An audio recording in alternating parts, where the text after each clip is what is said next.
Fred's Flooring, Warren's IGA, Apex True Value, Pioneer Family Auto Group, and by Parmar Stores. Now let's go live to the field with Aaron Cassidy and Billy Parks for pregame and all the action. Well, good evening and welcome into week number 8 of the high school football season here at Don Drum Stadium.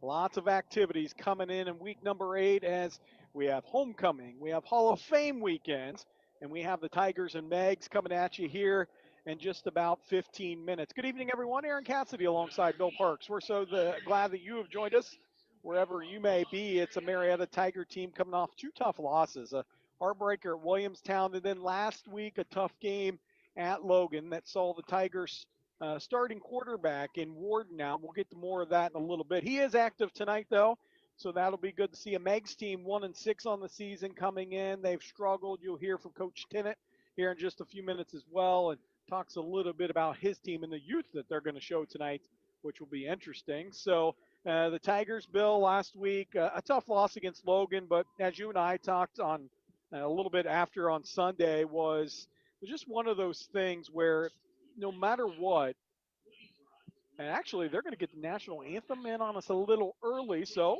we're going to take it right out to the national anthem and go with it.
We'll take the Marietta High School band playing the national anthem anytime we get it. And I feel like we got a little early tonight, but that is okay. Give us a little bit more time on the pregame. Again, Aaron Cassidy, Bill Parks here at Don Drum Stadium. Bill, mid-thought there was Marietta goes on the road. Tough loss against Logan, and a team that really, if you just kind of look at it, Logan definitely, not taking anything away from them. They win the game, but timing is about everything in this offense. And it wasn't just a throw game.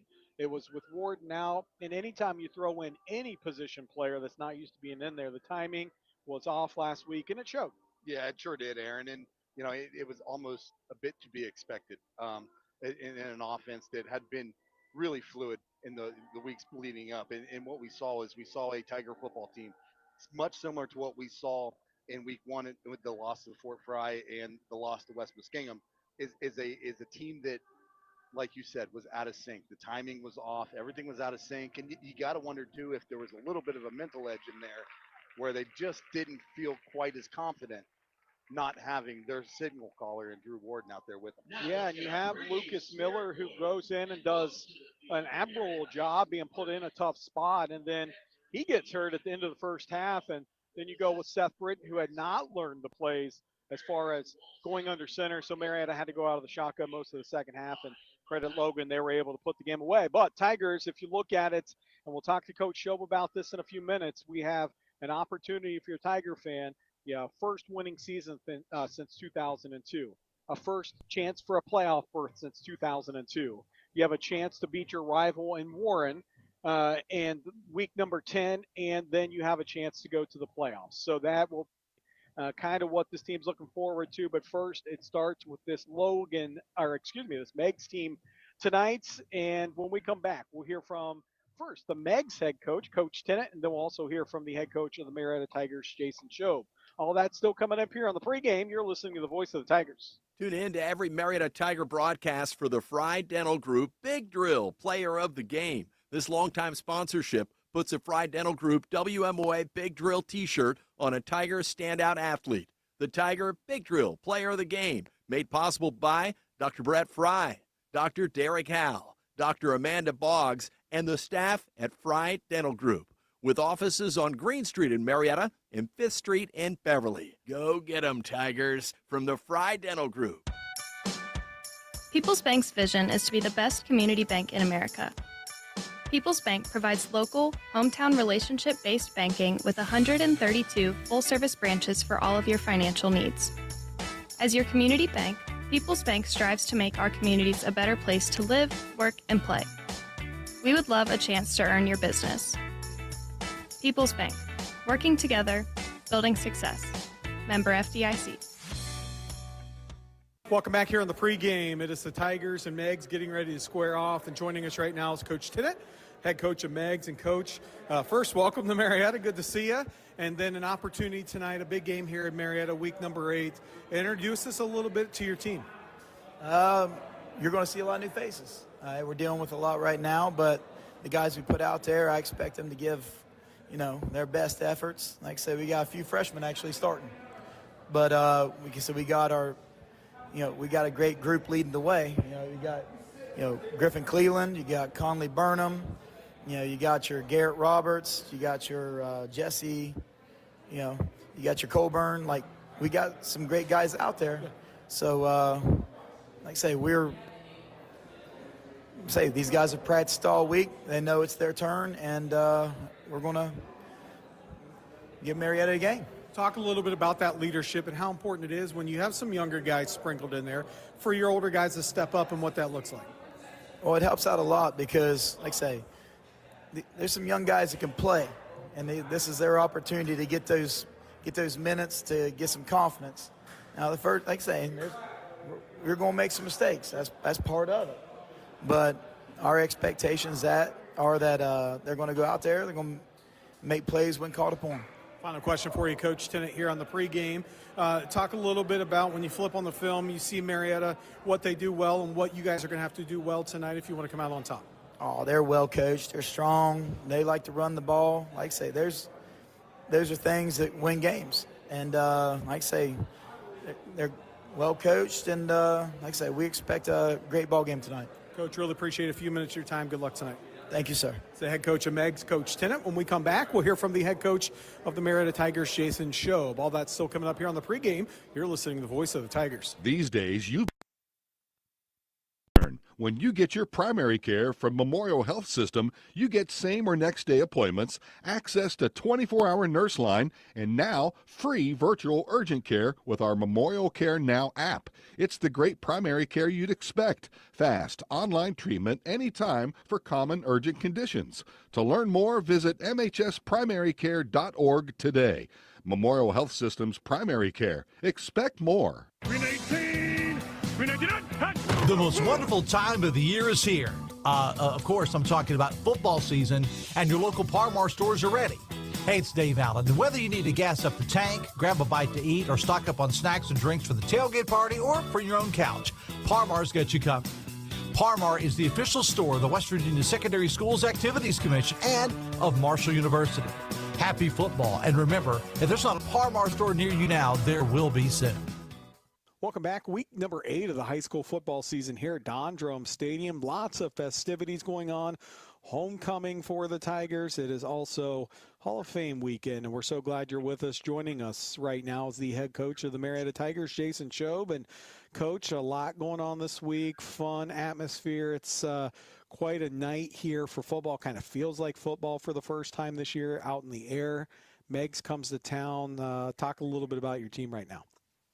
Yeah, for sure. And this is one of my favorite weeks of the year. A lot of homecoming activities during the week, and then we get the Hall of Fame stuff over the weekend. So it's nice to get the alumni to come back and hear some of their stories and have them talk to the kids and so forth. But right now, we had a rough one last week, and it's important for us to bounce back to finish strong on these last 3 games. Yeah, take a look. It starts here tonight with Meigs, but, we've talked, you and I, and, it's the buzz around in general. The area is that a win over the next 3 weeks, everything destiny is in your guys' hands, where a league title is there, an opportunity that you play a rival in week number 10. You have an opportunity to have a winning season and go to the playoffs, but talk about the message to the team this week of, yes, those things are in front of you, but it starts tonight and it has to not be overlooked tonight.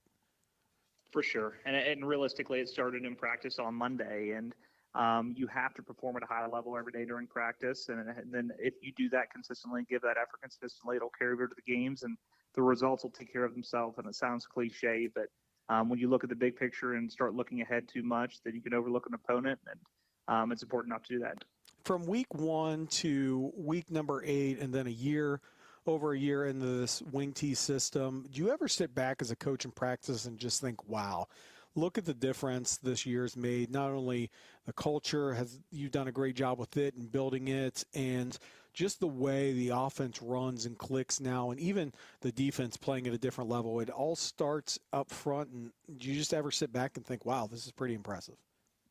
For sure. And I'll tell you, weekends game planning really opens up your eyes a little bit, because every year we look back at the last year's film and the previous year's films to see how teams align and how they play our type of offense. So we went back and watched last year's Meigs film, and to see the improvement from the kids from last year to this year is remarkable. And I'm hoping that we continue to make those strides and look back and think that in the future as well. So the biggest thing is we're improving and we're headed in the right direction, I think. For sure, and we'll focus the last couple questions here on Meigs. You flip on the film and you take a look at them. Big, strong, athletic team. What do they do well? What are the Tigers going to have to do well to win? They're huge up front, and so from an offense perspective, we have to try to move the line of scrimmage. Last year, I think we struggled with it a little bit. They have a lot of those guys back on the D line, and so we have to try to move the line of scrimmage a little bit more than we did last year. And then defensively, they have a couple really dynamic playmakers with number 3 in the quarterback, and we have to account for those guys at all times. And when their quarterback starts to scramble around, try to keep them contained as much in the pocket. And worked on a lot of scramble drill this week in practice, and important to limit the big plays as much as possible. I asked this in the coach's corner, but some might not have heard it, and so I'll ask it again here. Is if you and I are talking after the game like we do many times, and I say, Coach, that looked good, what does good look like? The biggest thing is controlling what we can control, and giving effort every single play, playing as a family, playing with a passion. And I think if we do that, then the results will take care of themselves. Coach, really appreciate a few minutes of your time here. Homecoming, Hall of Fame, and then week number 8 of the high school football season. Looking forward to it. Appreciate it, Aaron. It's the head coach of the Marietta Tigers, Jason Shobe. When we come back, we'll finish up the Stewart Photography pregame here on the radio, and we'll have kickoff. Week number 8 around the corner. You're listening to the voice of the Tigers. Working together. That's the key to better health care for you and your family. And now the doctors and specialists at Memorial Health System and Mayo Clinic are joining forces. They'll use Mayo Clinic's expertise to resolve the hard-to-solve medical problems. For you, that means peace of mind and access to the finest medical knowledge anywhere, right here at home. Memorial Health System and Mayo Clinic, working together. That's expecting more. Memorial Health System, proud member of the Mayo Clinic Care Network. Visit mhsystem.org/Mayo. Well, we welcome you back to Don Drum Stadium. Just underway, or getting ready to go underway, as it is the Marietta Tigers and Meigs, the Mauraders. Our Tiger pregame tonight brought to you by Stewart Photography on Glendale Road. Stewart Photography has been capturing the traditions and the students of Marietta High School for many years. This is their chance to say thanks to the many students and parents for entrusting Stewart Photography to capture their special moments. Stewart Photography, call them 374-4564. Mark and Karen, they say go Tigers. And it'll be Marietta kicking off from right to left. They won the toss, deferred to the second half. It's a Tiger team that needs a win in the worst way. As far as all the goals they have in front of them are still there, that they set out back in camp, an Ohio Wesleyan camp that happened in late July. And we find ourselves in week number 8, Bill. It's hard to believe. Yeah, week number 8, homecoming game tonight, as well as Hall of Fame night. And boy, it's just a big night. Feeling like fall again, and we got some cold temperatures coming in. It's football season. We got 3 weeks left of this season. to really put a stamp on it. Does this Tiger football team, and they're going to get their signal caller back here tonight, and Drew Warden, and see how much in sync that helps them figure things out in the backfield there. Kickoff here by Braxton Lang is going to drive the return man all the way back to his end zone as the ball tumbles in near the Marietta, scripted across our left end zone. And that is where Meigs will start. They will start at the 20-yard line. They are led by two guys, Bill, that can go in Burnham and Cleland's. Cleland, their quarterback, Burnham, their running back. They're dynamic kids. They can make some plays. Yeah, they sure can. They like that run, that spread offense. They'll come out in the shotgun. They'll run a pistol. They'll spread it out. But it's the quarterback in Griffin McLeod who is really the playmaker on this offense. He's a second-generation quarterback, just come out after his brother, actually, who graduated from Meigs himself, went on to play college ball. So he knows what he's doing back there, a lot of experience. And kids can move. Clean out of the shotgun, and that's where they'll start. And he's going to quarterback counter it up the middle, and behind that big offensive line, he moves for a gain of 3 to bring up 2nd down and 7, and maybe a gain of 4. 2nd down and 6 more like, and Bill, they are big fellas up front. Yeah, there's a lot of weight up front there. Those guys are able to move the line of scrimmage if they get in the right spot. But I'll tell you what, the Tigers, good job there coming downhill and making that tackle just before he was able to break it. So going to bring up 2nd down and about 6 here for the Tigers. Look like Robbie Swisher going in there, and then a whole host of Tigers coming in behind him to stop that forward progress. So to bring up 2nd and 6 for Meigs from left to right on your radio dial. 4 wide receivers, 2 to either side, quarterback keeper left side. And now he's going to pitch it back, ball on the ground, and it's going to be fallen on by the running back in Burnham. And that is kind of, if you look at Meigs' season thus far, Bill, Cleland has some running room, decides to make the pitch, and that's kind of what they've seen all season, those type of mistakes, and they'll bring up 3rd and long. Yeah, it's been those kind of mistakes, turning the football over. It's been mental mistakes. A lot of penalties have really plagued this Meigs football team this year. And going back to last week in a loss to Athens, a 48-27 loss to Athens, they had many opportunities to overcome that game and come away with a win. They just could not get it going offensively and just kept playing from behind the chains. And here they are again, a long 3rd and 11. With 10:32 to go first quarter, they scrimmage 3rd and long. And it's going to be a straight drop by Cleland. He's going to look to throw, and he's going to be sacked in the backfield. Coming up and making the sack, I'll give you a guess of who it is. He's been our sack of the game all season, it feels like. Blake Hansen coming up and making the tackle. Great job there by Blake Hansen, and he was just quick. He had a lot of get-off right there, Aaron. He was able to find that gap and get into the backfield. All he needed was just a handful of jersey of the quarterback, and that's what he got. And he just ripped him down for a huge loss. Now, 4th and long here for the Mauraders. They're going to line up to punt this one away about the 15-yard line. Hansen's going to be able to buy himself a bunch of Big Kahuna sandwiches if that sack stands as our Big Kahuna sack of the game. But, boy, he has got a bunch, and now a punt that's going to be blocked, and it's going to be down at the 16-yard line. The Tigers get in. The punt was slow to get back. The snap was, and the Tigers blocked it. You could probably take a pick of Tigers who were in on that one, and the Tigers will have outstanding field position to start here, Bill, from the 16 of Meigs. Well, yeah, there was a lot of commotion in that backfield. I couldn't get a number on it myself. There were so many Tigers back there. But I tell you, that's another part of the game that Meigs has struggled with all year long so far, Aaron, is special teams. Marietta's going to have a lot of opportunities on special teams for big plays tonight. Warden under center, sends a man in motion. Junior Smith, carry left side.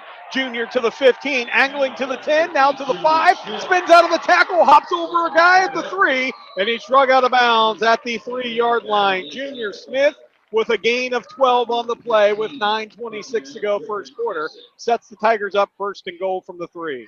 What a great run there by Junior Smith. He wanted the edge. He found the edge. It was a stiff arm that got him around the guy trying to seal the edge. A spin move. He made all kinds of guys miss. And there is no cornerback up top on the wide receiver. It doesn't matter. It's not going to matter as Smith's going to get the carry on the right side. Breaks 1, 2, 3 tackles into the end zone. Touchdown, Tigers. Junior Smith from 3 yards out broke 3 tackles on his way to the end zone. Boy, and that's going to be touchdown number 9 for Junior Smith. A great job making moves on the far side, Aaron, and getting into the end zone. Number 9 on the season. Junior Smith is having himself one whale of a season. Nice run by Junior Smith, couple carries, and He finds himself in the end zone. Touchdown Tigers. Point after attempt here by Braxton Lang. Tornes the holder. Long snapper is Dirk. Snap back, hold down, kick is up, and it is good. New score, 9:11 to go. First quarter, Tigers strike first. It's Marietta 7, Meigs nothing. You're listening to the voice of the Tigers. Shop Apex True Value for great bargains of the month. Protect your home and family with First Alert's 2-in-1 smoke and carbon monoxide detector alarm for $44.99. Major savings of $33 or more. Or get your choice of a spring brace rake or a poly leaf rake for just $19.99 and save $10 or more. Get these bargains of the month while supplies last at Apex True Value Hardware, 7th and Green Streets, Marietta. Pioneer Family Pre-Owned Autos in Williamstown is your #1 choice for pre-owned vehicles in the Mid-Ohio Valley. Choose from a huge selection of used cars, trucks, or SUVs to fit your payment and budget needs. Regardless of credit history, Pioneer can help you get the car you deserve. Just bring your current credit information for guaranteed finance options and your best deal. Plus, we desperately need pre-owned vehicles, so we're paying over book value for every trade, just like yours. Pioneer Family Pre-Owned Autos in Williamstown, West Virginia, or pioneerfamilyauto.com. Let's qualify CD for details. This is Mike from Honest Fred's Flooring, and I like it when people say that they heard me on the radio or saw me on TV. But what I really like is to see you in our showroom. You see, the flooring business is still very much a touch and feel decision. It is called a showroom for a reason, and I'm banking on one of ours being a short drive from where your feet are right now. Visit us in Parkersburg, Marietta, or Spencer. Take a small drive to big savings. HonestFred.com. Back here at Don Drum Stadium, the kickoff taking up the left sideline for a pretty big game there by Hudson. He's going to get out near the 35-yard line. Gross close in on the tackle for the Tigers. Number 16 for Marietta. And out to the 34, is where they're going to mark it. So a nice little kick by Braxton Lang. And actually the Tigers had an opportunity to make a tackle, miss one tackle, and down the sideline Hudson went. Yeah, the gunner on that far side, he was untouched all the way to the ball. He just couldn't break his man down, but good job there by Gross close on the special teams play, coming up, making a stop before he's able to pick up any more. See, he had a little bit of room on that far side. Cleveland, your quarterback, out of the pistol formation, sends a man in motion. He's going to give up the middle and some running room. Here's the guy we like for this Meigs team, out across the 45 and up near the 48-yard line. So he gets 13, maybe 14 on the play, and he is Burnham. So the senior running back is shifty, and he is good. And when this line opens up holes for him, you see what he can do. Yeah, those guys up front, they did a good job. They opened up a big hole. Burnham found that hole and was able to make a couple of guys miss as he went through the line of scrimmage. But I'll tell you what, you can't just body tackle Burnham. He's going to run by you. You got to wrap him up. Split out to the left side, a receiver, 2, make it 3 to the right. And out of the shotgun comes Cleveland with 8:32 to go, first quarter, and there is an official timeout. They're going to say, hey, number 2. And Cover up your knees. That would be Gunnar Cleveland, the younger brother, you would think, of the quarterback and Griffin. The freshman's going to have to come out. In for him is going to be Isaiah Arms, and he'll split out to this right side. But these guys don't like knee pads anymore, do they? No, they don't. I love my knee pads. I did not want those hit. First down and 10 from the Tiger, from their own 48 comes Meigs, looking to throw, and a little out pattern going to be caught behind the line of scrimmage and trying to make some guys miss. He does. Burnham now across the 50 into Tiger territory down near the 46-yard line. So a little dancing around, gets them 6 on the play, and it'll bring up second down and 4 for Meigs, and Burnham just made a big play out of nothing. Yeah, pick up 6 there. He ran for about 40 yards on the play, but he only picked up 6. But positive play and pretty good field position now as he crosses over midfield and into Tiger territory. Now second down and about 4, maybe 4 for the Mauraders as they're trying to move the sticks. 7:40 and counting, first quarter. Tigers lead 7-0. Second down and 4, as Bill mentioned, from the Tiger 46-yard line. And a pitch going to be to Burnham, left side, looking for the edge. Gets the edge. Burnham now, left sideline, cuts it up, and he's going to be finally brought down by a shoelace at the 31-yard line. And that is going to be a big gain, a big first down from the 46 to the 31, a gain of 15. Yeah, again, Burnham just second effort and was able to find his little spot on the far side over there, Aaron, and a pretty good pickup is now the Marauders responding to a big Tiger early touchdown and trying to come up with one themselves. 7:24 to go, first quarter. Aaron Cassidy, Bill Parks, and you, wherever you may be, we're so glad that you're with us on this week number 8 of the Ohio high school football season. First down and 10. At the 31-yard line comes Meigs in their white tops, maroon pants, maroon and gold helmets. Think of the Minnesota Golden Gophers. And a give left side. Burnham's going to drag a couple tacklers on a zone play, and he's going to get down near the 23-yard line. So they continue to move the football, and it's going to bring up second down and 2 after the gain of 8 by Burnham. Marauders really picking on the edge right now, and they're finding it too. Tigers not doing a very good job getting upfield and being able to set that edge and turn the ball back into those linebackers. Got to credit the Marauders right now of just using the speed to find that edge. This line's doing just enough to hold up the Tigers, and you can kind of maybe see a little bit of a strategy here by the Marauders as they're going to work that play clock all the way down inside of 10. Game clock at 6:42 here in the first quarter. Tigers lead 7-0. Second down and 2 from the Tiger 23. Cleland out of the shotgun, fakes the pitch, going to keep it up the middle. He's going to be down near the 20. He had to get to the 21. He gets to the 20, and that's going to be a Meigs first down. Good job there by Cleland, just knowing where he had to get to, knowing where the stick was, and able to move the chains. Fresh set of downs here, gets it to the 20-yard line. So first down and 10 for the Marauders, and I would not be surprised, Aaron, to see them drop back, maybe try a pass out of this situation maybe early on in these downs. In between quarters, we'll have the Hall of Fame recognition out on the field. Bill will take you through while I hop over to the PA during the break. 6:07 to go and counting here in this first quarter. 7-0.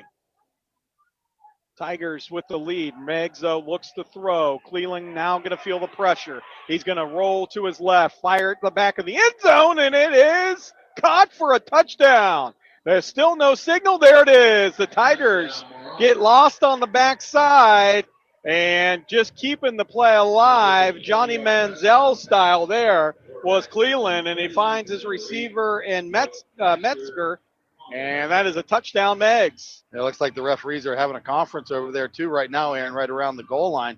Looks like they're going to talk about this one. And Meigs looks none too happy about it as the receiver who made the catch is moving, or excuse me, the quarterback in Cleveland's moving back. So they're going to, Bill, I don't know how they didn't.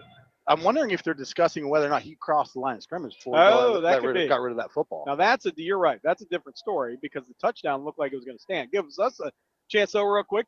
Remind you tonight our halftime and postgame statistics made possible by the Mannix Allen Group located at 294 Front Street in downtown Marietta. When it comes to numbers, the Mannix Allen Group has more than 30 years of combined experience helping people with their investment goals. Make sure you check them out today. Incomplete pass is what the call is going to be. Call Bill Mannix, Mackenzie Allen, or Sandra Crosby at 740-568-7860 to arrange an appointment to review your investment plan. Merrill Lynch, Pierce, Finner & Smith Incorporated, registered broker-dealer, registered investment advisor, member SIPC, and wholly owned subsidiary Bank of America Corporation. They say go Tigers. And the only thing I can think of possibly of what would have made that an incomplete pass is whether or not maybe he was juggling that ball when he went out of the back of the end zone. Otherwise, I don't see where they would have reversed that because he was obviously inbounds when he made contact with the football. He must have just lost the handle on it as he went out. And it wasn't over the line of scrimmage because there's no penalty flag for that. So you're right. It had to have been, and neither official was in really good position to see it. So 5:52 to go.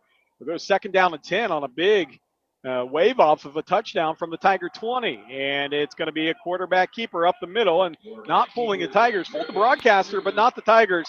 As Cleveland kept it up the middle, gets 2 on the play, bring up third and long.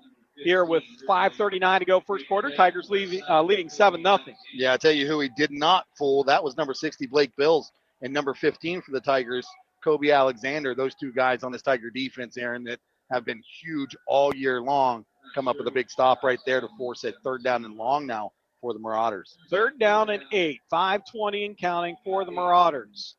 Left to right on your radio dial or on your screen, whichever way you're watching or listening. Tigers lead 7-0. Cleveland out of the shotgun. He is going to straight drop, look to throw. Has plenty of time. Now a little out pattern on the far side, and the pass is going to be caught. What a catch on that far side. One-handed catch. Making it was Dewey's. Wow, what a catch and a great job there just being able to reel that one in. That's going to move the sticks too, Aaron. Now first down and goal for the Marauders after a huge catch. Landon Dewey's gets in on a linebacker, one-on-one coverage in the out route. He hauls in a catch that looks like it was going to fall out of bounds one-handed. But I tell you what, Bo, you have to mention Cleland in that pass right there. He put that ball on the money. Only his receiver was able to get that football. Pretty good coverage even on that play. Yeah. He just put it in a good spot right sideline. 7-0 Tigers lead, 5 minutes exactly to go this first quarter. 1st and 7. First and goal from the 7. And it's going to be a carry left side, Tigers right there. So Burnham was in on the carry. Tigers, Blake Hansen in on the tackle. The original guy to go in and stop him. Boy, great job there by Blake Hansen. Again, getting penetration there and coming up with a huge stop and holding him up just long enough for his brothers to be able to catch up with the play and get a little help bringing him down as well. So now 2nd down and goal for Meigs. 3:34 to go here in the first quarter as the Tigers lead 7-0. 4:27, as Bill mentioned. 2nd and goal, 2nd and long goal, 2nd and 9. From the Tiger 9, out of the shotgun. 2, make it 3 receivers right, single receiver up top to the left. And a pitch to the right side. Burnham going to get ahead of steam, downhill, touchdown. Oh my, and into the end zone, untouched almost, goes Burnham. And all of a sudden with 4:09 to go, Meigs makes it interesting. Cuts it to 1, 7-6. Tigers just completely honest with you, Bill, get blown off the football on that right side. Yeah, just a decisive play. I mean, he knew where he was going with the football and put a great job on that right side by the Marauders, getting a little push, getting that seal, and looked like Zane Whittaker, number 20 for the Tigers, a good job coming up and was able to turn him back in. There was just nobody there on that backside pursuit as far as his linebackers coming back downhill. Point after attempt is going to be up, and it is going to sneak through. 4:09 to go. New score. It's Marietta 7, Meigs 7 here in the first quarter. You're listening to the voice of the Tigers. 1 or 2 or 10 things have changed since I got in the real estate business. Hi, this is Steve McCarthy of McCarthy Real Estate. Gone are the days when folks just stopped by 318 2nd Street in Marietta. Now you can find McCarthy Real Estate on Facebook with weekly featured listings or MariettaRealEstate.com. We have real phones and cell phones and GPS, although we know our way around. McCarthy Real Estate since 1953. You don't need good luck to find us, but you'll have it when you do. Carpeting, vinyl flooring, remnants, wood plank, and most any custom application you can dream of. Honest Fred's Flooring can make it happen. And a lot of times we redo what somebody else tried to do. You can find carpet warehouses, flash sales, and semi-truck super sales that offer nice short-term solutions. But let's be honest, when it comes to flooring, shouldn't you do it right the first time? Let's do it today. Take a small drive to big savings. HonestFred.com. 4:09 to go in this first quarter of play. Score tied at 7. Nice response and drive by Meigs. Give them credit and really give Burnham credit. I mean, you mentioned good adjective, Bill, decisive. Each one of his runs, he was decisive and he made it pay. Yeah, he didn't waste any time getting to the line of scrimmage. That's for doggone sure, because he was into that second level of the Tigers too many times on that drive. But I tell you what, they did a great job just controlling the line of scrimmage, controlling the play clock, and eating some time off that first quarter because they know if they can keep this one low, is their best chance of winning this football game. Their kicker lines up to kick this one away. It's going to be a squib kick up the middle, fielded by the Tigers. And up across the 50 near midfield and maybe right at the 50-yard line. The return man from Marietta right there, Lucas Miller. So it's pretty amazing how many kick returns Lucas Miller has had this year. He's I think in he's the right probably place. had more kick returns than any other player on the special teams And on you this know kick what? return for the Tigers. I'm going to give an apology. That was actually Adams, number 6. Okay. His jersey was rolled up, looked like number 8. Thanks to Greg Croft. You could hear it.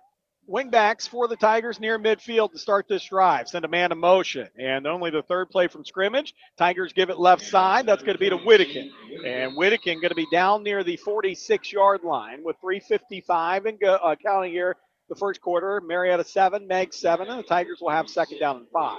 Good strong run there by 20 and Whittakin as he picks up about 5-6 yards on that play. And that was much like what we saw from Meigs, and Burnham in that last drive is just very decisive, just getting through the line of scrimmage, getting to that second level as quick as possible. 2 wingback set with the receiver up top to the right. Now the Tigers straight, tight end, and wingback from the left side to the right side.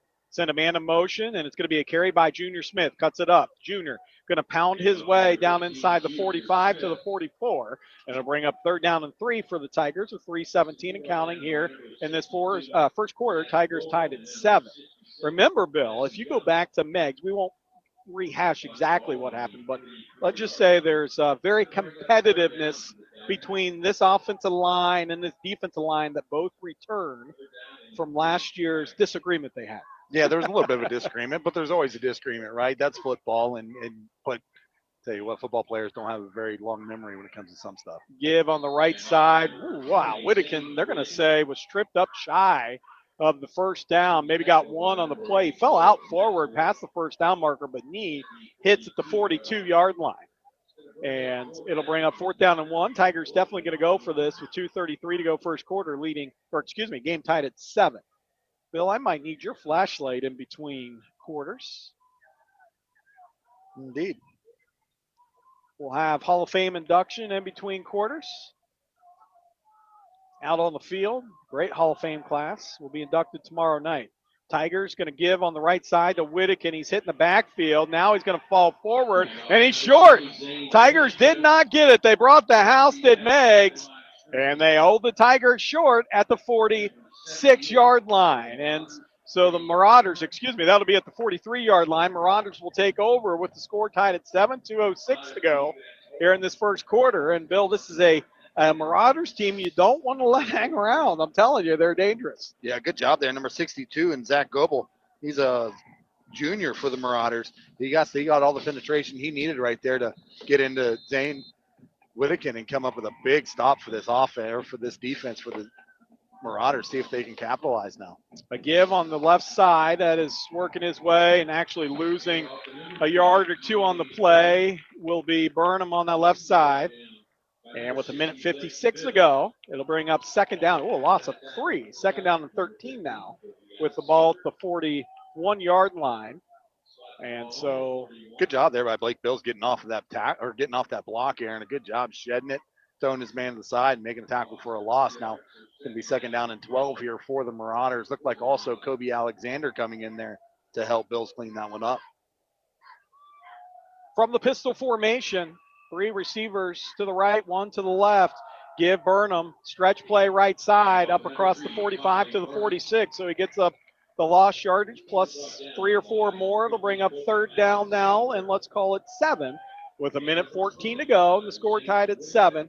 3rd and 7 from their own 46 for Meigs.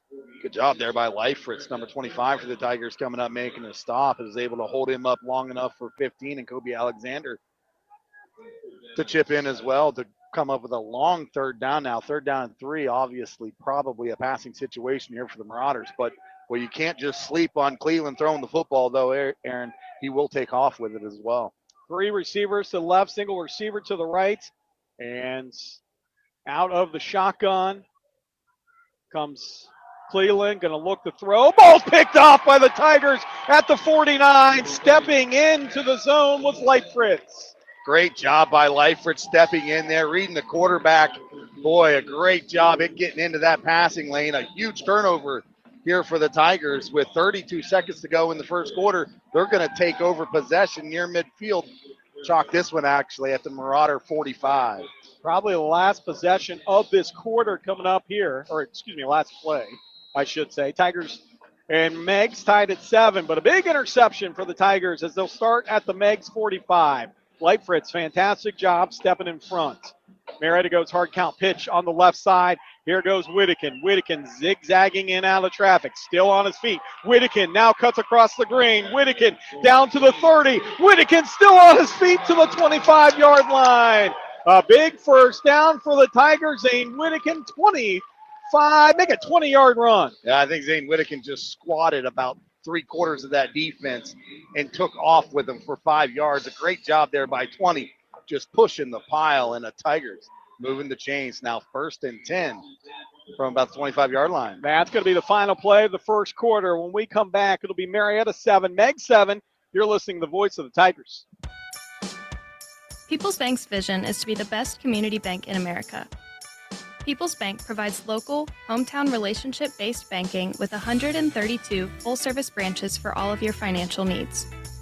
As your community bank, People's Bank strives to make our communities a better place to live, work, and play. We would love a chance to earn your business. People's Bank, working together, building success. Member FDIC. The Fry Dental Group is a longtime sponsor of the Marietta High School Tiger Big Drill, player of the game. Not just a player, could be a play, could be a fan in the stands, could be a cheerleader, it could be you. Tune in to WMOA for every Tiger broadcast and listen close for the Marietta High School Tiger Fry Dental Group Big Drill, player of the game, brought to you by Dr. Brett Fry, Dr. Derek Howe, Dr. Amanda Boggs, and the staff at Fry Dental Group. These days, you've been giving more. Now it's our turn. When you get your primary care from Memorial Health System, you get same or next day appointments, access to 24-hour nurse line, and now free virtual urgent care with our Memorial Care Now app. It's the great primary care you'd expect. Fast, online treatment anytime for common urgent conditions. To learn more, visit mhsprimarycare.org today. Memorial Health System's primary care. Expect more. The most wonderful time of the year is here. Of course, I'm talking about football season, and your local Parmar stores are ready. Hey, it's Dave Allen, and whether you need to gas up the tank, grab a bite to eat, or stock up on snacks and drinks for the tailgate party or for your own couch, Parmar's got you covered. Parmar is the official store of the West Virginia Secondary Schools Activities Commission and of Marshall University. Happy football, and remember, if there's not a Parmar store near you now, there will be soon. Shop Apex True Value for great bargains of the month. Make sure you're getting the cleanest air this season with a new furnace filter by Best Air for only $7.99. Got ants? Take care of them easily with a 4-pack of Ant Bait by Raid for just $3.49. And stock up on batteries by Rayovac and save $5 or more when you pick up a 30-pack of AA or AAA batteries for just $12.99. Don't miss out. Apex True Value Hardware, 7th and Green Streets, Marietta.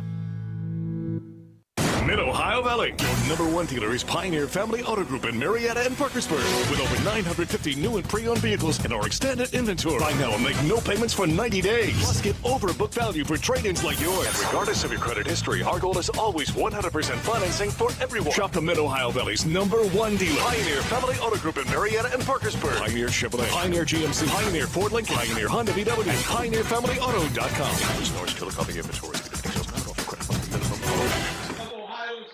Welcome back to Don Drum Stadium, where the Tigers and the Meigs Mauraders are all knotted up 7-7 as we break here between first and second quarter, as Aaron stepped away to do his duties on Hall of Fame night here at Don Drum Stadium as he announces the new Hall of Famers for this induction year, and starting out with the class of 1982. That's Jeff Walker.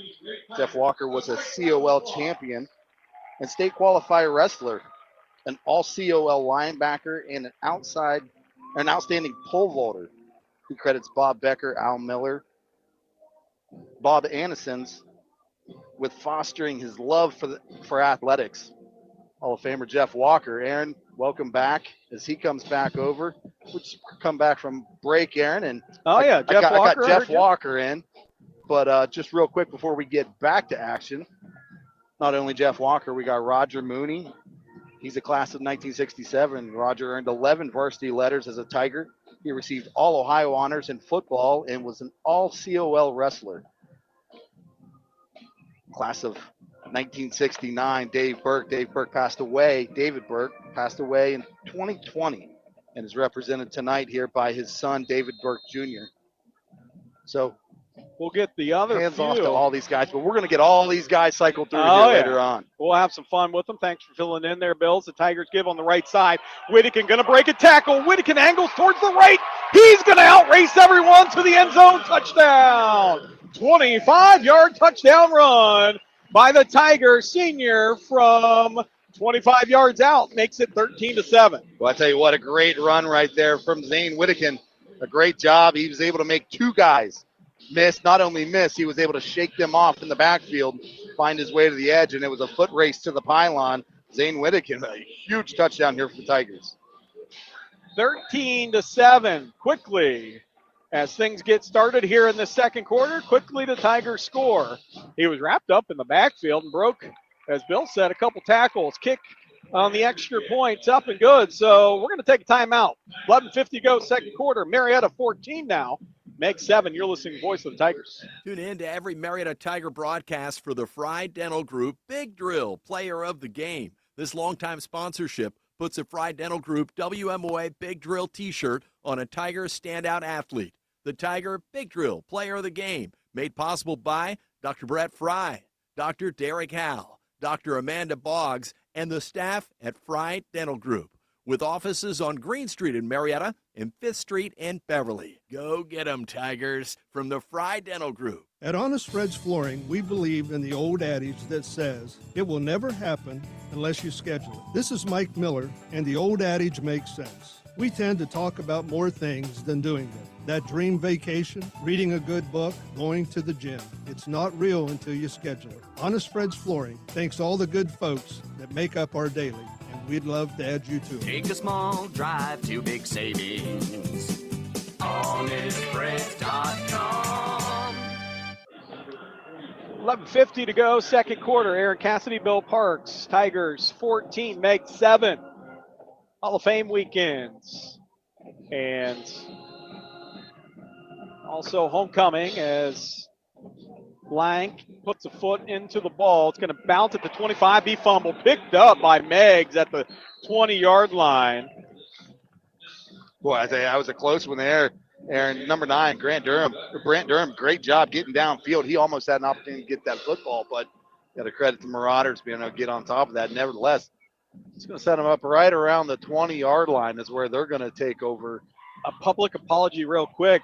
I think on the PA when I was doing the Hall of Fame stuff, Bob Anderson's, I think I might have said a different name. My apologies. But Bob, a Hall of Famer in so many areas, as we're going to start bringing in different guys here. 11:46 to go here in this second quarter. And out of the shotgun, pitch to Burnham on the right. It's going to try to stutter step. Does, up across the 25 and out near the 27-yard line. And so going to join us here is going to be Bob Warden as we start cycling through our Hall of Famers. 1960 graduate Bob Warden. 11:27 to go here in the second quarter. We'll let Bob get his headset on here. Second down and 4 from the 26-yard line of Meigs. 11-17 and counting. Tigers lead 14-7. Cleveland will go out of the pistol formation to his right. Now he backs out into the shotgun. Burnham side cart right, 3 receivers to the left, and looking to throw, straight drop, looking left, throwing left, a little push off, but the ball caught at the 50, down inside the 45 in the Tiger territory. A big play for Meigs as DeWeese gets it down near the 41-yard line. And Bob, welcome in to the booth here. So glad to have you. Oh, thank you very much. Enjoyed it. Class of 1960, you just had your opportunity to be down there on the sideline. It wasn't in my script, but I also see that Drew Warden was down there with you as well. So I didn't get a shout out Drew, but he gets enough of that. Yeah, that's nice. Well, I enjoyed it with you. 10:45 to go here in this first half. Ball snapped over Meigs' head. Now Cleveland's going to pick it up, try to make something happen. He's all the way back in the Tiger territory. He's going to be dropped there at the 47-yard line with 10:30 to go. Tigers leading 14-7 will bring up second and long. Bob, in 1960, joined by Hall of Famer tonight, Phil Offenberger, Bill Warden. That tells me those are lifelong relationships that you build. Talk a little bit about your relationships throughout your high school career. Yeah, well, the team was very close. I have 3 or 4 other friends that are still alive that I see every time I come back. But special to have those guys out with you there tonight, though. Yes. Yeah.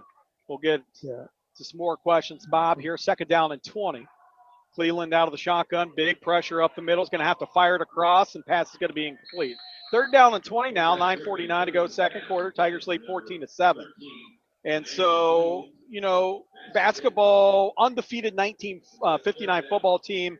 Talk a little bit about that team. This team has some special things going this year, potential to make the playoffs and win a league and all this, but undefeated, there's nothing like that. There's nothing like that. We were friends off the field as well as friends on the field, and we helped each other out the best we could. But I'm watching this play begin. Third down and 20. We'll get to your next question, which would be your best memory of that 59 squad. As Cleland's going to look to throw, right side scrambles, now keeps it. He is hit and actually tries a shovel pass. It keeps it alive. He took a big hit on that right side. You hope he's okay. Yeah, he's hurt, yeah. It'll bring up 4th down and 20. Punting situation here for Meigs. Tigers blocked the last punt. Remember that.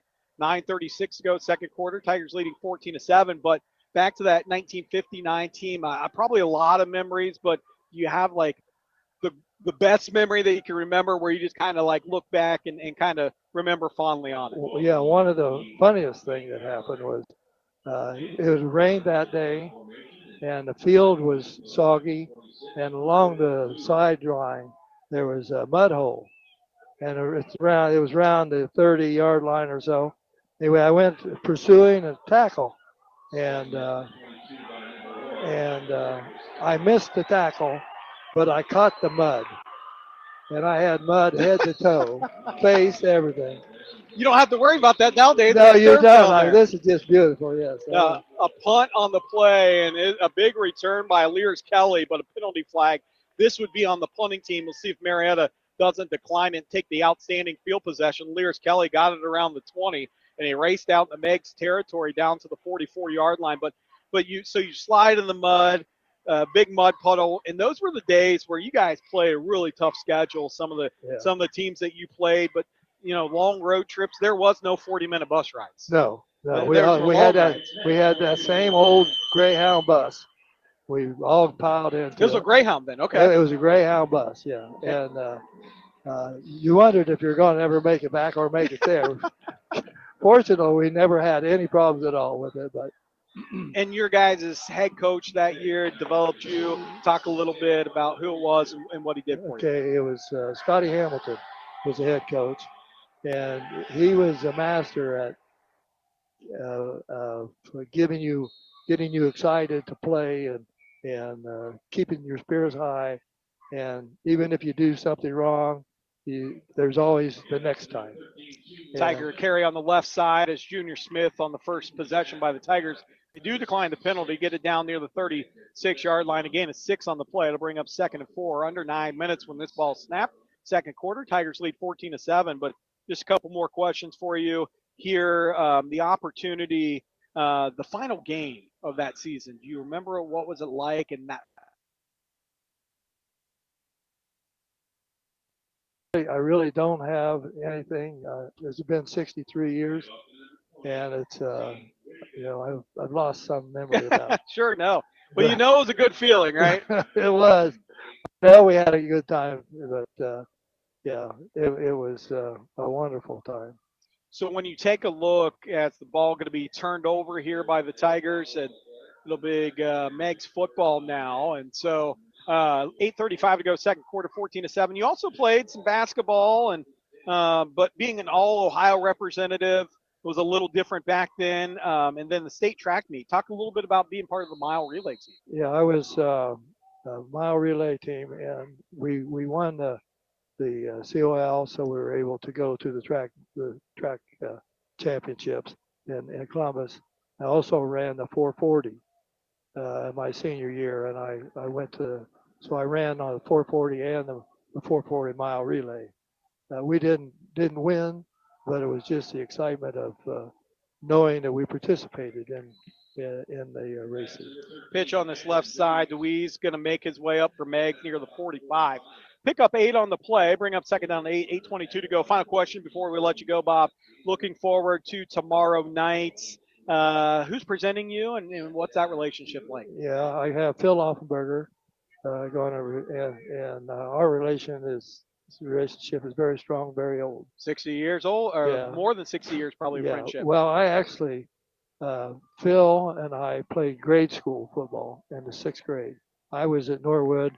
He was at Willard here. Oh, wow. Yeah. And so we were combatants at that point. You might call kids. And then we were friends all the way through junior high and high school. Well, Bob, we really appreciate you catching up with us Thank tonight you here on very the radio, much. and I look forward to seeing you tomorrow night. Okay, thank you very much. That is Bob Warden, Hall of Famer Bob Warden. Good to hear. 1960, the class of 1960, part of that undefeated 1950 football team, undefeated 1959 football team. Also played basketball, was in the state track tournament. That was the COL days. 7:22 to go. 3rd down and 4 for Meigs after the turnover by the Tigers. A pitch left side. And working his way is Burnham up near the 45, 50, and across the midfield mark, and is actually going to pick up a first down for Meigs there. And remember, the Tigers lead 14-7, and with 7:10 to go, 7-point Tiger lead as Casey Mead makes his way up here with us in the booth. We'll allow him to get his head set up and on. First down and 10 for Meigs at the 46-yard line of the Tigers. Make it the 47. And out of the shotgun goes Cleveland. He's going to pitch it right side. Burnham looking for some running room. Burnham going to work his way down near the 45-yard line. Pick up 2 on the play to bring up 2nd and 8. 6:40 to go, 2nd quarter. Tigers lead 14-7. Our new guest, Casey Mead, up in the press box here. Welcome, and good to meet you. One of really cool down there. What's your experience been like so far down in the down on the sidelines? And I know they got a cool little tent for you down there. Yeah, I know it's wonderful. I've spent so many hours on this field. Yeah. Anyhow, so but it's just nice to come back and actually see it and the difference. Yeah, we were just talking to Bob Warden. You said when he played, obviously it was grass, muddy. Oh, yeah. Muddy. Had some fun stories for that. 2nd down and 8 here for Meigs as they're going to look to throw. Still looking, and now flushed out of the pocket by Swisher, firing it down the right sideline, and the ball is going to be dropped. It's going to bring up 3rd down and 8 with the ball at the 47-yard line of the Tigers. KC, 12 varsity letters, that's kind of unheard of. Football, wrestling, baseball. Did you have a favorite that you liked? If I say it right, yeah, baseball. Baseball, okay, yeah. I love baseball. I absolutely do. What was it, though, in that 1966 class, the baseball, how was your guys' season, and just kind of take us through what that was like? Well, baseball, we went all the way to the regional, and we just couldn't get past that. I mean, so that's a long way for us. Yeah, no, that's a really good. Yeah. And we got, for us, we only had 3 pitchers, so that was tough. Ball's going to be fired across the middle. Pass is incomplete. Oh, boy, they're going to get the Tigers on targeting here. And it'll be an automatic first down. They'll mark it off. 5:52 to go, 2nd quarter. Tigers lead 14-7. 12 letters, receiving All-State and All-League honors. Served as co-captain, 3 sports, your junior and senior season. That's a big, I think, of all the things I'm reading in your bio, the fact that your teammates and your coach trusted you as captain for both your junior and senior season. Talk about what that meant to you and your leadership. Exactly what you said. And it's one of those things where somebody trusted me to literally lead the team. And that's what the captain has to do. Yeah. And by example, not just on the field, but all over. Classroom, no mind yards. Great career in banking, I believe, after Marietta. Yes. But I'm sure some of those things you took from high school and the leadership, you moved on with your career. 100%. This is where I built my foundation. And I'll say that right here in Marietta, Ohio, and we built upon it as we went on. Where do you reside now? Where do you find yourself? Baltimore, Maryland. Baltimore, Maryland. So a little trip here, fly into Columbus and then drive down, or? No, I literally drove. Okay. Any special moments after this play? I'll set you up. Sure. Any special moments that you vaguely remember with the 3 sports that you played as Meigs after they mark it off? We'll have 1st down and 10 at the Tiger 30. The Tigers had them in 3rd and long. The 15-yard unsportsmanlike conduct penalty going to be called on the Tigers. And Marietta leads 14-7. It'll be Cleveland out of the shotgun, going from right to left. 2 receivers left, single receiver to the right. Cleveland, quarterback keeper up the middle, slips a tackle inside the 20, and he's going to work his way for a first down near the 19-yard line. So first down Meigs now with 5:42 and counting in the first quarter. But any of those memories, any of the sports, I'll throw it out. I'll put it this way. The one game that has etched in my memory, St. we were Bill Robinson. Yeah. Basically told us that in paper that we didn't have a chance. They scored 40 points a game. We scored 10. Right, that's our average. Yeah. They were number 5 in the state. And we weren't ranked. We were 4-1 going in there. They were 5-0. We beat them 7-0. Oh, we're gonna have to talk about that game in a second after this play. First down and 10. That's a defensive struggle. Cleveland going to look to throw slant pattern across the middle. Going to be knocked away. Good coverage on that. Oh boy, I was going to say good coverage on that far side, but apparently on the back end, the little tug of the jersey. Pass interference going to be called on the Tigers. That'll be an automatic first down with 5:12 to go and puts this Meigs team first down and 10 deep in the Tiger territory as the Tigers lead 14-7. But is that game at Zanesville or is it here? At Zanesville. Do we have any mud? Do we have any fun stories? Rain? Anything? Actually, no. Actually, it was the epitome of Friday Night Lights. Oh, I love Picture 22,000 people. Wow. That's what Bill said to Yeah. because he came with us. And there we were. And they were hooting and hollering at us. I had never been called so many names in my life. That's a tough place to go on the road and play. Tough place. So you guys come out. Do you remember? Was it a 7-0 game? I'll get it. 0-0 at halftime. 0-0 halftime and the second half win. The final question coming up for KC Meade here is a pitch to the left side. Burnham's going to try to get downhill, breaks a couple tackles down near the goal line, touchdown. So all of a sudden, Meigs comes back on a couple big breaks. They get a Tiger turnover, a couple pass interference, but there is a penalty flag down. This one might be coming back with 5:05 to go. I think they're going to get Meigs on a hold here. But just as that 7-0 win and the victory, the bus ride home, I'm sure all those memories coming. Talk about your presenter tomorrow night, the relationship, and how excited you are about tomorrow night. Yeah, Bob Ferguson was a basketball player. He was also on football team as a tight end, and we've been friends on Facebook, et cetera, forever. Yeah. And so Bobby's the one that decided he wanted to, I guess, I hate to say it this way, I owe him for the fact that he remembered me. Sure, no, that's okay. That makes any sense. Yeah, no. I hadn't been back here in 57 years. This is your first time back in 57 years? Yes. Oh, I love it. And so it was one of those things where I get this call, and Bobby's calling saying, I'm going to, recommend you for the Hall of Fame. The ball going to be picked off right sideline. Here come the Tigers down the right sideline. That's going to be Whittakin. He's going to take it to the house. Oh, he's going to zigzag actually down near the 10-yard line. I thought he had it. An angle by Burnham, though, brings him down at the 10, a 70-yard interception return. And that gets Meigs off their drive and sets the Tigers up 1st and 10. That makes my night. That does make your night, but 57 years, welcome back. I'm so excited for you to be tomorrow night. I'll be there and looking forward to having you inducted. And congratulations on not only a great career here in Marietta, but also after. Thanks. That is KC Meade, a Hall of Famer, all-time Tiger great, class of 1966 here from Marietta. And he'll be inducted tomorrow night into the Hall of Fame. 4:48 to go here in this second quarter. It is Marietta 14. Meigs 7, and it's a Whittakin interception that's going to set the Tigers up 1st and 10. Whittakin's going to get the pitch left side. Whittakin puts his head down into the end zone. Touchdown, Tigers. Zane Whittakin pays it off after the 70-yard interception return to the 10-yard line. He gets a pitch to the left and works his way all the way into the end zone for a touchdown. His second of the night makes it 20-7. A point after attempt pending here by the Tigers, but there is a Meigs player down, and they'll tend to him first. Gives us a chance to sneak in the timeout. 4:41 to go. Second quarter, new score. Marietta 20, Meigs 7. Point after attempt when we come back. What do folks look for in a home? Your guess is as good as mine, but I must say, if you work with McCarthy Real Estate, we've seen it, we know it, and how to get to it. You can't beat experienced local service. It's a great time to list as demand is at an all-time high. With global access to potential buyers moving into our area, we are out in front on turnkey deals.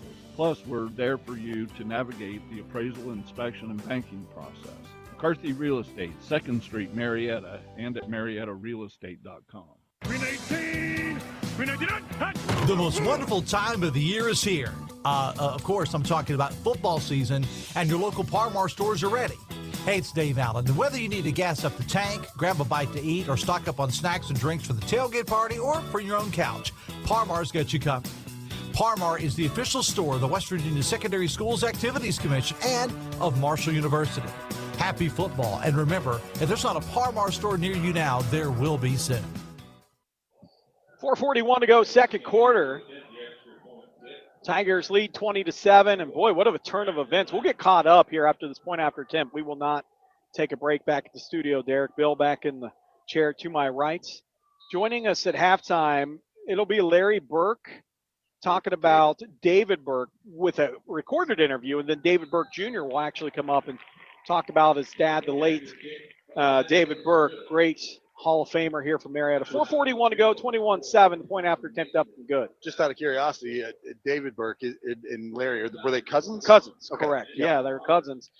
A reminder tonight, fans, that each and every week the Touchdown of the Game is brought to you by our friends at Kettle One Teamwear. Make sure that you check them out on Green Street, Kettle One Teamwear, the Touchdown of the Game, specializing in your favorite high school team spirit wear. Kettle One also specializes in team orders and specializes in screen printing. Call them 373-7969, Kettle One Teamwear. So Tigers now with the 21-7 lead. Working up in here is our next guest is going to be Roger Mooney, class of 1967. We'll let him get settled in here as the Tigers lead 21-7. A big swing of events. Marietta was marching down midway through the second. Had the ball turned over.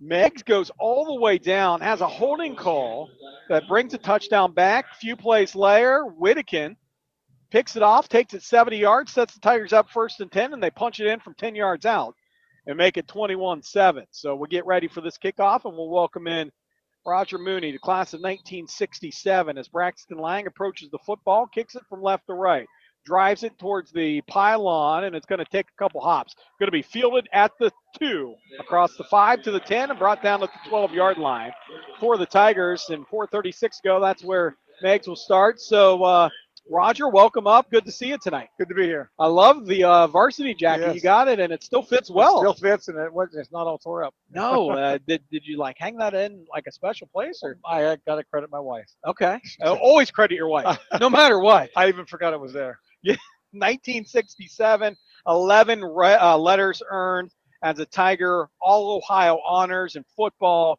all COLs, a wrestler, accompanied tonight by your 4 children. What it says here. So we'll get to that in just 1 second after this play. 4:36 go, 1st down and 10. 2 receivers to the right, 2 to the left for Meigs. Cleveland goes out of the shotgun, and he's going to pitch it to Burnham on the left side. He's trying to work his way, stiff arm at the 11, hops up near the 15 and up to the 17-yard line. Picks up 3, maybe 4 on the play. I'll bring up 2nd and 7. But let's go back to the year of 1967. It's a long way back. And the 11 varsity letters, we talked to KC, he had 12. That's a lot of varsity levels, especially I don't think you guys could play as freshmen back then, right? Well, I did play as freshman Okay. football. Freshman is football, yeah. but so freshman wrestling too. I'm sorry. No, you're totally fine. Talk a little bit about, is there a Tiger down? They're going to attend to them on the ground here. Talk about your career as a Tiger, 67 seasons and previous to that, all Ohio in football. So since we're here, let's start with that. 67. One of the games I'll remember forever is the Parkersburg game. Yeah. We beat them on their own field, 29-0. Ooh. And happened to block a punt and got a safety in the end zone. So I'll remember that forever. Is that a team that would go on eventually win the West Virginia State Championship? I'm not sure that year, but they usually were either win it or in the top 1 or 2 of the state. KC talks about the 1966 season and beating Zanesville. Yes. 7-0 on the road. What's your memories of that game? It's a little vague. Memory's not what it used to be. But it was quite a thrill. Anytime you could beat a team like Zanesville or Chillicothe or Lancaster, in that COL realm, they were powerhouses. Yeah, the COL was really, really tough to play. The Tiger gets up here and walks off. It'll bring 2nd and 7 for Meigs with 4:10 to go. Tigers leading 21-7. Growing up, I heard the name a lot, Roger Mooney, and just how great of a Tiger you were. And I've been kind of asking this question because I think it's unique to each person is, Do you have so you talked about the Parkersburg game, the block punt, getting the safety, but other memories do you take from your career as a Tiger? Wow, man, that's a big ask, but yeah, it should be easy to fulfill. It was just we were all great teammates. We were all friends. That's what sports really is kind of all about. You build friendships, and there's no I in team. Interception here. We'll get to it real quick. Chavez off a tip pass, going to pick it up for the Tigers. Going to bring it inside the 20-yard line. So on a double pass, they flip it out to the wide receiver. He throws, had a man open, but the ball was tipped, and Chavez picks it off, sets the Tigers up 1st and 10 from the 16. You mentioned something that every single person so far has been up here, the teammates and how close you were. Yeah. Was that a product of coaching or just how you guys were? Well, I think it was a combination of both. The coaching was definitely a big part of it. Number one, we all loved our coaches, and sometimes it's not always the case. Sometimes you hate a coach, but the coaches were all very knowledgeable and very active in sports themselves when they were younger, and they were easy to follow. Talk a little bit about your COL as a wrestler. Again, a COL that's packed, and what weight class and what was your wrestling like? I was a heavyweight wrestler. Casey was one below me. Okay. But back then, the heavyweights wrestled last. And there were more than one occasion where I not only had to win the match, I had to pin the opponent. Oh, how cool is that? Yeah. Well, cool now to look back on, right? Yeah, but luckily I was able to produce that, and had a lot of fun. Timeout on the field right now, 3:44 to go. And I'm not sure why there's a timeout, but Tigers lead 21-7. I'll take the timeout because it gives us a chance to talk. Looking back, when you get the call, and we'll kind of leave it here with the final question. You get the call, Roger. You're in the Hall of Fame. Take us through the emotions and what that's like. It was just so exciting. I was elated, and my brother's in the Hall of Fame. Yeah, and, yeah. It was quite a call, and Mark's been very good through all this. He's kept in contact. And we've developed kind of a friendship too, phone over the phone. So you find yourself today in the area, or no? I'm in New Hampshire. New Hampshire. So it's the Tigers get a carry on the left side, pick up a first down inside the 5. We'll have 1st and goal from the 4 with 3:37 to go. 21-7 Tigers lead. So do you drive here from New Hampshire? Do we jump on a plane? What's that look like? No, we drove down. It's only about a 10-hour drive. Only a 10-hour drive. All right. Well, welcome back. How long's it been since you've been back to Marietta? Well, for any length of time, it's been a long time. But we come back every few years. I have a twin sister here in town. Okay. And some friends. Sure. Close friends in town. So what's New Hampshire like this time of year? A little cool. But, beautiful though, probably. It's beautiful state. Give on the right side as the Tigers have 1st down and goal. End zone will be Junior Smith from 3 yards out. 3:15 to go. The Tigers continue to stack it on, lead 27-7 with a Braxton Lang point after attempt pending. Final question. I said that 3 questions ago. Okay. This is fascinating. As you go through the life lessons you learned in high school, and we talked about your family, Jenny, Mark, Sarah, Ross, just what it was like, and any maybe lessons you took. I talked to KC, very successful career. You, a very successful career. Well, what did you take from your high school? I think sometimes that's overlooked. Well, I think you take, number one, you take time management. You take a lesson in pride. Because you have to be prideful of whatever you're doing. What you're doing, you need to take pride in it. And it helps in life because as a job, you've got to be proud of it. You've got to work hard. And any athletic program, especially football and wrestling, teach you to be a good time manager and do 100% all the time. Yeah. Well, Roger, again, I've heard your name all these years. Thank really you. Looking forward to tomorrow. I'll be there to watch you be inducted, and what a great career and a great life after, so congratulations. Thank you very much. As Roger Mooney, the class of 1969, will be inducted into the Marietta High School Athletic Hall of Fame tomorrow night at the Lafayette. Looking forward to that one. Roger, 11 varsity letters as a Tiger, received all Ohio honors in football, all COL as a wrestler, and accompanied tonight with his family. So Roger Mooney, Hall of Famer, and what a great conversation that was. With Roger, who has maybe the best jacket I've ever seen. Bill, you got to take a picture of that. That is an awesome Letterman jacket, and maybe we could post it on the Facebook, as that might be the classiest jacket I've ever seen. 3:15 to go, and the Tigers set to kick off after leading 28-7. Ball going to be bobbled and picked up return man here for Meigs out near the 14-yard line. Great coverage coming down here, Brant Durham for the Tigers. So a swing of events, and we'll catch you up as we've had some great Hall of Famers, great conversations, but, this game is 14-7. Tigers are driving. They turn the ball over. All of a sudden, you have the Tigers, after the turnover, Meigs finds themselves down in the Tiger territory. They get a penalty, a couple penalties to get them down there, and then they get a penalty on a touchdown that's called back. And a few plays later, Zane Whittakin on a 14-7 score intercepts it, takes it 70 yards, sets the Tigers up first and goal from the 10. They punch it in a few plays later to make it 21-7. And then after this play, we'll get to how we got to 28 as Cleveland going to look to throw, feels pressure, now going to flush right side. Still on his feet, looks to throw, sideline, ball incomplete. Nice coverage and really good pass pressure there for the Tigers. But to finish my thought, to get everyone caught up here, Bill, as you settle in, with 3:01 to go here in the second quarter, the Tigers then on Meigs and they're deep in their own territory. They try a double pass out to the right side to the wide receiver who had a man wide open downfield, but the ball was underthrown, tipped up, and it was intercepted by Carson Chavez for the Tigers, who set the Tigers up again for a first and 13. They punch it in a couple plays later and make it 28-7. We're at second down and 10 with the ball at the 14, their own 14 for Meigs. Coming up and making a big hit after a gain of 2.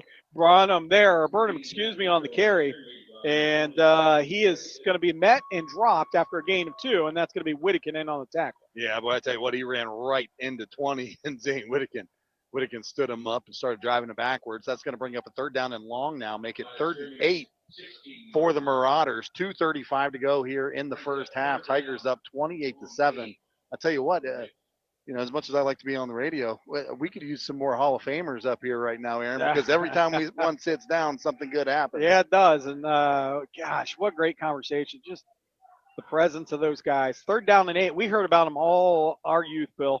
From the 16, and the Tigers bring the blitz, and somehow getting out of it, flipping it down the left sideline. Pass is going to be incomplete, and the Tigers just miss a big sack there, but they'll take the pass that goes incomplete. 4th down and 8, a punting situation you would think here. Remember, the Tigers have come close on these punts. Well, I tell you what, that's a lot of pressure from that Tiger defense getting into the backfield there, but how about the composure by Cleveland for the Meigs Marauders, Aaron? A great job standing in the pocket, keeping his eyes downfield, stepping up in that pocket, avoiding the pressure, able to get rid of the football. He just overthrew his man a little bit.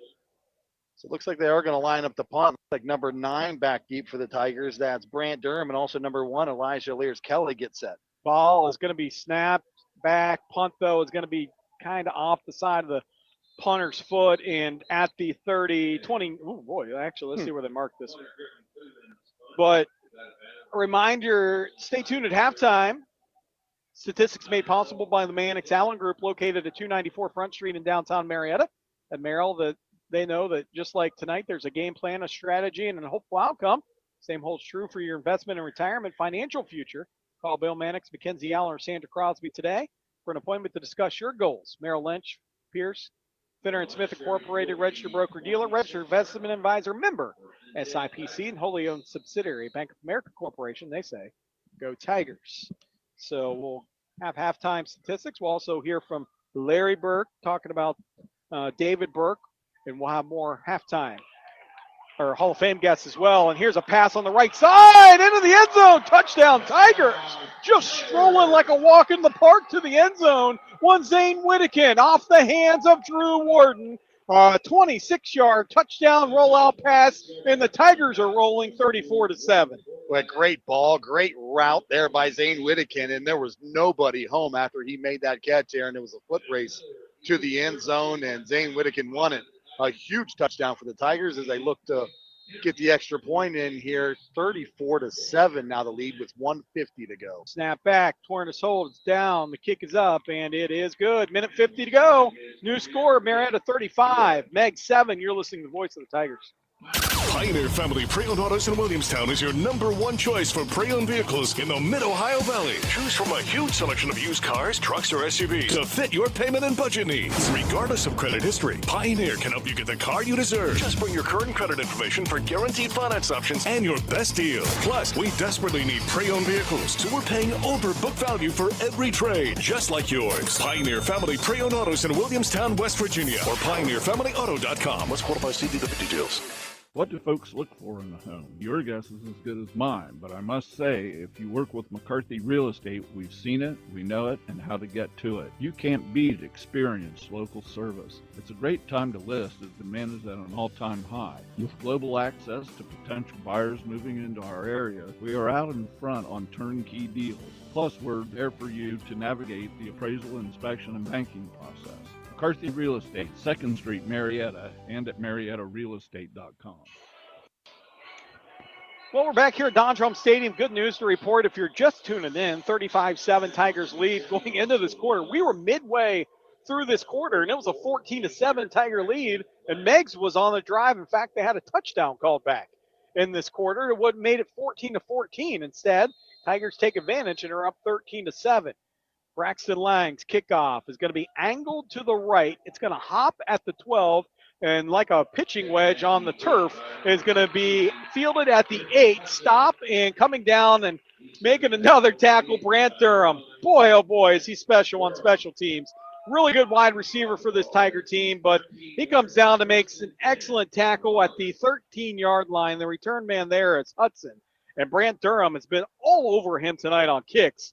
And another time where Meigs is going to have awful field position to start here with the ball at the 13-yard line going from right to left. And an update, Bill, I think, got pictures of Roger Mooney's Letterman jacket. We're going to post it on the WMOA Facebook stream of this game. You got to see it. I'm gonna try my best to see if I can get it to go on. I don't know if we're able to put pictures in that. We'll see. If not, we'll get it up on the page no matter what, because it was a really cool jacket. Yeah, out of the shotgun, Cleveland trying to dance around. Now he's going to be flushed, chased from behind, and sacked. Back to the line of scrimmage, maybe a gain of 1, but I'll tell you what, Lightfritz chases him down all over the field, hits him from behind. They're going to give him a gain of 1. Cleveland somehow gets out of the pocket again. Well, I tell you what, though, Lightfritz, Aaron, number 25, Lightfritz has just been all over the field. He was the Tiger that was down there on that last possession. But good to see him back on the field and making plays here in this last in that last drive. Minute 31 to go. Jeff Walker going to join us. We'll bring him in here, and then we'll go into halftime with him. So minute 30 to go. There is a timeout on the field. Timeout Tigers. We'll keep it right here. And so Tigers lead 35-7. And a 2nd down and 9 for Meigs. And remember tonight, the touchdown of the game brought to you by Kettle One Teamwear, located at 313 Green Street in Marietta. Kettle One is the place to pick up your favorite high school team spirit gear. Kettle One also specializes in team orders and specializes in screen printing and embroidery. Call them 373-7969.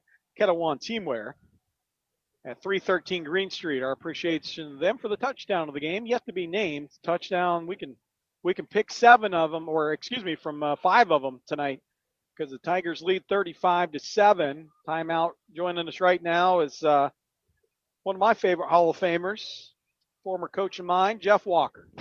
Jeff, good to see you. Hi, Aaron.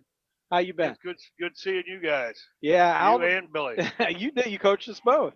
Yeah. So you guys are great. We'll get in. A pretty special moment for you down there to be honored. And Jeff, a COL champion, state qualifier in wrestling, COL linebacker. Pole vaulter is the one I want to get to after this play, because I didn't even know that existed when you were on a track. 35-7, Tigers lead. Meigs out of the shotgun, 2nd and long. Cleveland going to look to throw. Now he's flushed backwards. He's going to heave it out of bounds, and pass is going to be incomplete to bring up 3rd down and 9, 3rd and long. So let's start at pole vaulting. How in the world do we get involved in pole vaulting as a wrestler?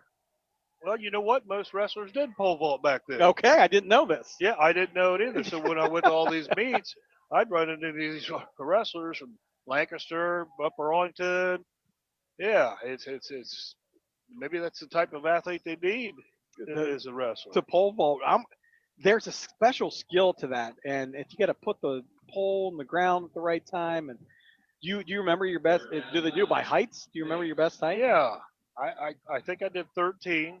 Okay. 13 was the highest. 3rd down and 9 here for Meigs with 1:25 to go.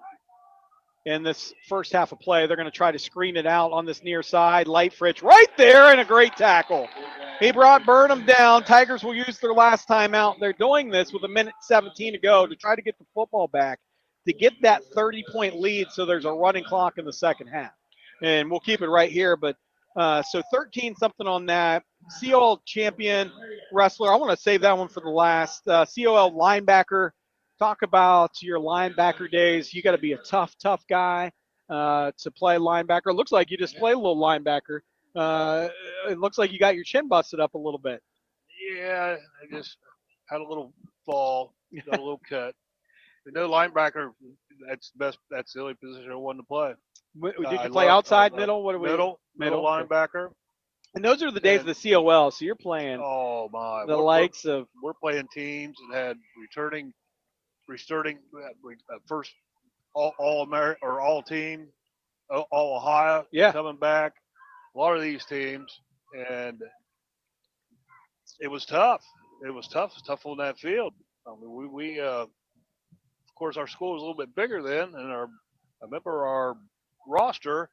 We probably had 80 on the roster, and that's not counting freshmen. Yeah, that's a big time. Back in 1982, class of 1982, Hall of Famer. We'll get some more questions here for you, Jeff. But before this play, we'll get your favorite memory, and maybe for football, your favorite memory. It's the punt gets ready to come off the foot here. Meigs Tigers going to send 2 guys back. They're not going to bring a blitz in here. They're going to send Durham back along with Lears Kelly, and a punt that's going to be angled at Lears Kelly at the 45 near the 50 in the Meigs territory, and the Tigers will let it bounce there with 1:09 to go. But football, we'll start there. Favorite memory at linebacker? I got a lot of memories. I remember we started out the game playing a certain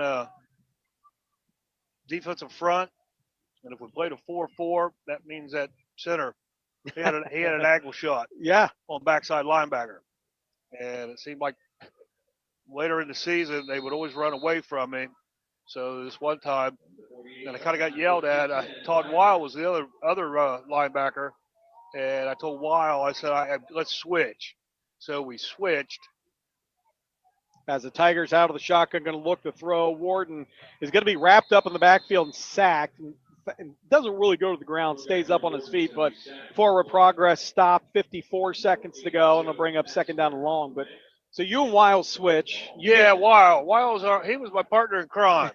Yeah, Todd Weil. He was great. Hard hitter, hard nosed, but we switched. Of course, when I came off the field, they had the headset waiting for me, and it was Coach Bob Becker. Oh. And he said, I don't remember when we're switching you guys, but you know what? That was one of the best things we needed to do because they're running opposite side of you all the time. Pass complete on the left side. Lears Kelly going to make his way for a gain of maybe 8 on the play. There's the final Tiger timeout with the 21 seconds. Bring up 3rd down and medium. So actually, that's the part that stuns me is Coach Becker doesn't yell at you about it for just doing your own thing. Coach Becker never really yelled. I'm afraid of him. I don't even know him that well. He would get excited, but he would never show it. And he's always told me, put the headset on, great play, great hit, great defensive call change on the plays because I was the captain on defense. Yeah, I wasn't the team captain. I was just 2-year defensive team captain, still defense. Talk a little bit about your wrestling state qualifier. I know that is kind of a sacred tradition. Some of the guys I graduated with when Bill Heldman and those guys went to the state. And so, but you kind of were part of a group, and we talked earlier with the group that the wrestling program very strong at Marietta. We'll get to it after this play with 3rd down and 6 and 21 seconds, but I want you to reflect. I remember many bus rides with you and you telling me about your wrestling career. So out of the shotgun comes Warden, sends a man in motion, and he's going to look to throw as he rolls to his right. Still looking, and he's going to fire towards the sideline. Ball caught and out of bounds. What a big catch on this near side. That's going to be to Britton. And Britton makes the catch. Move the chains. 14 seconds to go. And we'll just continue on here as the Tigers will have plenty of time to get this play in. 14 seconds. 35-7. Tigers lead here in the second quarter, trying to get it maybe in the field goal range at least. And they would have to probably get down near the 15 for Lang to be completely comfortable, but I think they would attempt it maybe from the 20. Out of the shotgun comes Warden. He's going to straight drop, look to throw. He's going to heave it right sideline. Has Lears Kelly, jumps, makes the catch, down to the 2-yard line, and somersaults. Are you kidding me? Elijah Lears Kelly makes the catch at the 2-yard line. 7 seconds to go. Tigers look like they're going to spike it here. 7 seconds, and they do. They just spike the football with 6 seconds to go. And we'll have second and goal from the 2. Good pass, good catch. So that, if you take a look, and we won't break going into halftime. We'll keep it here because we'll ask Jeff about that wrestling career here, but we want to get this play in. 6 seconds to go, 35-7. Tigers lead. This touchdown would make it a running clock to start the second half. They have time for, one, maybe 2 plays. They're going to get the Tigers on a legal shift here too. So replay first down, move them back 5 yards. The ball or the clock will start on the snap. About an average of 4 seconds on the play. 4 to 6 seconds. So we'll see if they can get 1 or 2 plays and see what they dial up here. And I think the question might be, does the clock start on the official's whistle since it was an illegal motion on the offense? So we'll see what they officially mark here. I didn't. That's the only thing I could think they'd be talking about, but that's not a rule. That would only be on a pass that is intentional grounding, where that rule would come in. So while we have a minute, just the festivities down there in the tent's got to be pretty special for you. I know your wife unable to make it tonight. A shout out to her, Wendy Walker. Yes, Wendy O'Brien. She never changed her name. We got married. We've been together like 30 years. Yeah, Wendy's great. She big supporter of sports while I was coaching, like you guys. Yeah. She had to support you when you coached us. First down and 8. So they're still having a conversation over there. And my notes here had Walker, so I apologize. Wendy O'Brien. That's okay, Aaron. First down and goal from the 8-yard line. 35-7. Tigers lead with 6 seconds to go. They send a man in motion. Warden's going to look to throw towards the end zone. Touchdown! It was Whittakin sneaking his way inside the pylon from 8 yards out. Zane Whittakin picks up another Tiger touchdown. 41-7 with a point after attempt pending. 2 seconds to go in the quarter. What a throw by Warden. There was a bunch of guys right around that pylon and even more awareness by Whittakin.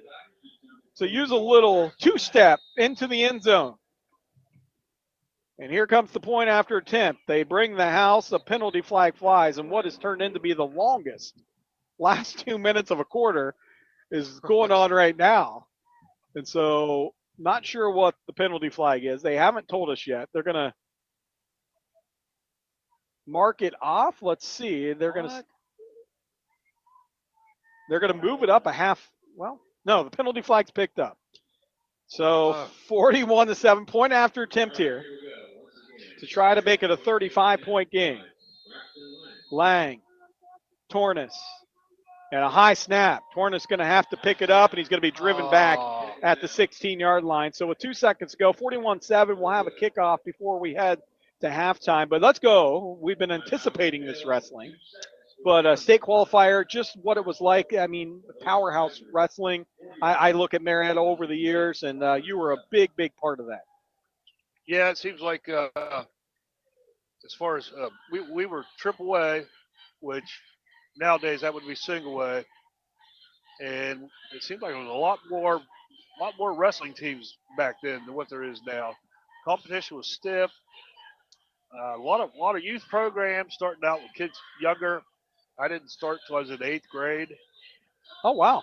Yeah, 8th grade, and I had some very good coaches coming up through the ranks to varsity. But in our schedule, our schedule was loaded. We wrestled teams like St. Ed's, which is a very, very big You name. talk about powerhouse, yeah. Powerhouse. Yeah, we actually went to St. Ed's Wrestling Invitational up in Cleveland. That was our first tournament my senior year. It was tough. I remember I made it to the finals, and I remember that back then there was a record, 25-0, and I was pushing for that record to try to beat that record, 25-0. Russ Pickering had it, graduate of '76, and you know what? Returning state champ, I couldn't handle him. Couldn't handle him. Here's the kickoff.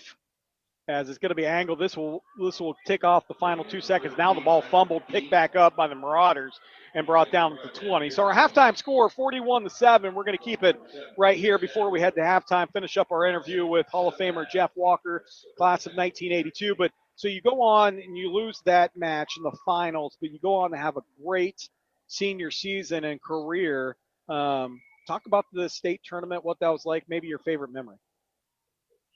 Oh, big.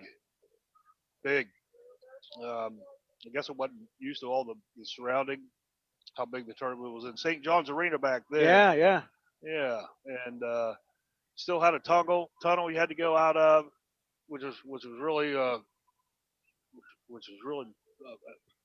special. Yeah, what a neat experience. Come out, and when it was all dark in that tunnel, Yeah. and then when the official come and get you to your mat, you'd walk out and there'd be all these lights, all these mats, 10 mats. And I remember my very first match, I lost. And back then it wasn't double elimination. It was follow your man. Oh, okay, yeah. So your man had to make it to semis. And the only way you couldn't lose your first match, if you did, that guy that beat you, he had to win the next match to make it to the semis. Okay. Yeah, it was a little bit different back then. Yeah, just a little. Yeah, I wish there was double elimination, but no, I lost that first match. It seemed like I was under a lot of pressure, and Al Miller was my coach. He very good coach, very good words of encouragement, and I ended up losing. I know Al had high hopes of being the first state placer for Marietta. At that time, we still never had a first place, or no, we never had a state qualifier. Sure. Aaron. We Yeah. never had a state qualifier. He really thought, he was really disappointed. Of course, I was disappointed. He knew that, and I knew he was. He didn't show signs of it. But no, wrestling was tough. It was big tournaments. He knew we had a good team. Eric Estes, Nora Wenzel.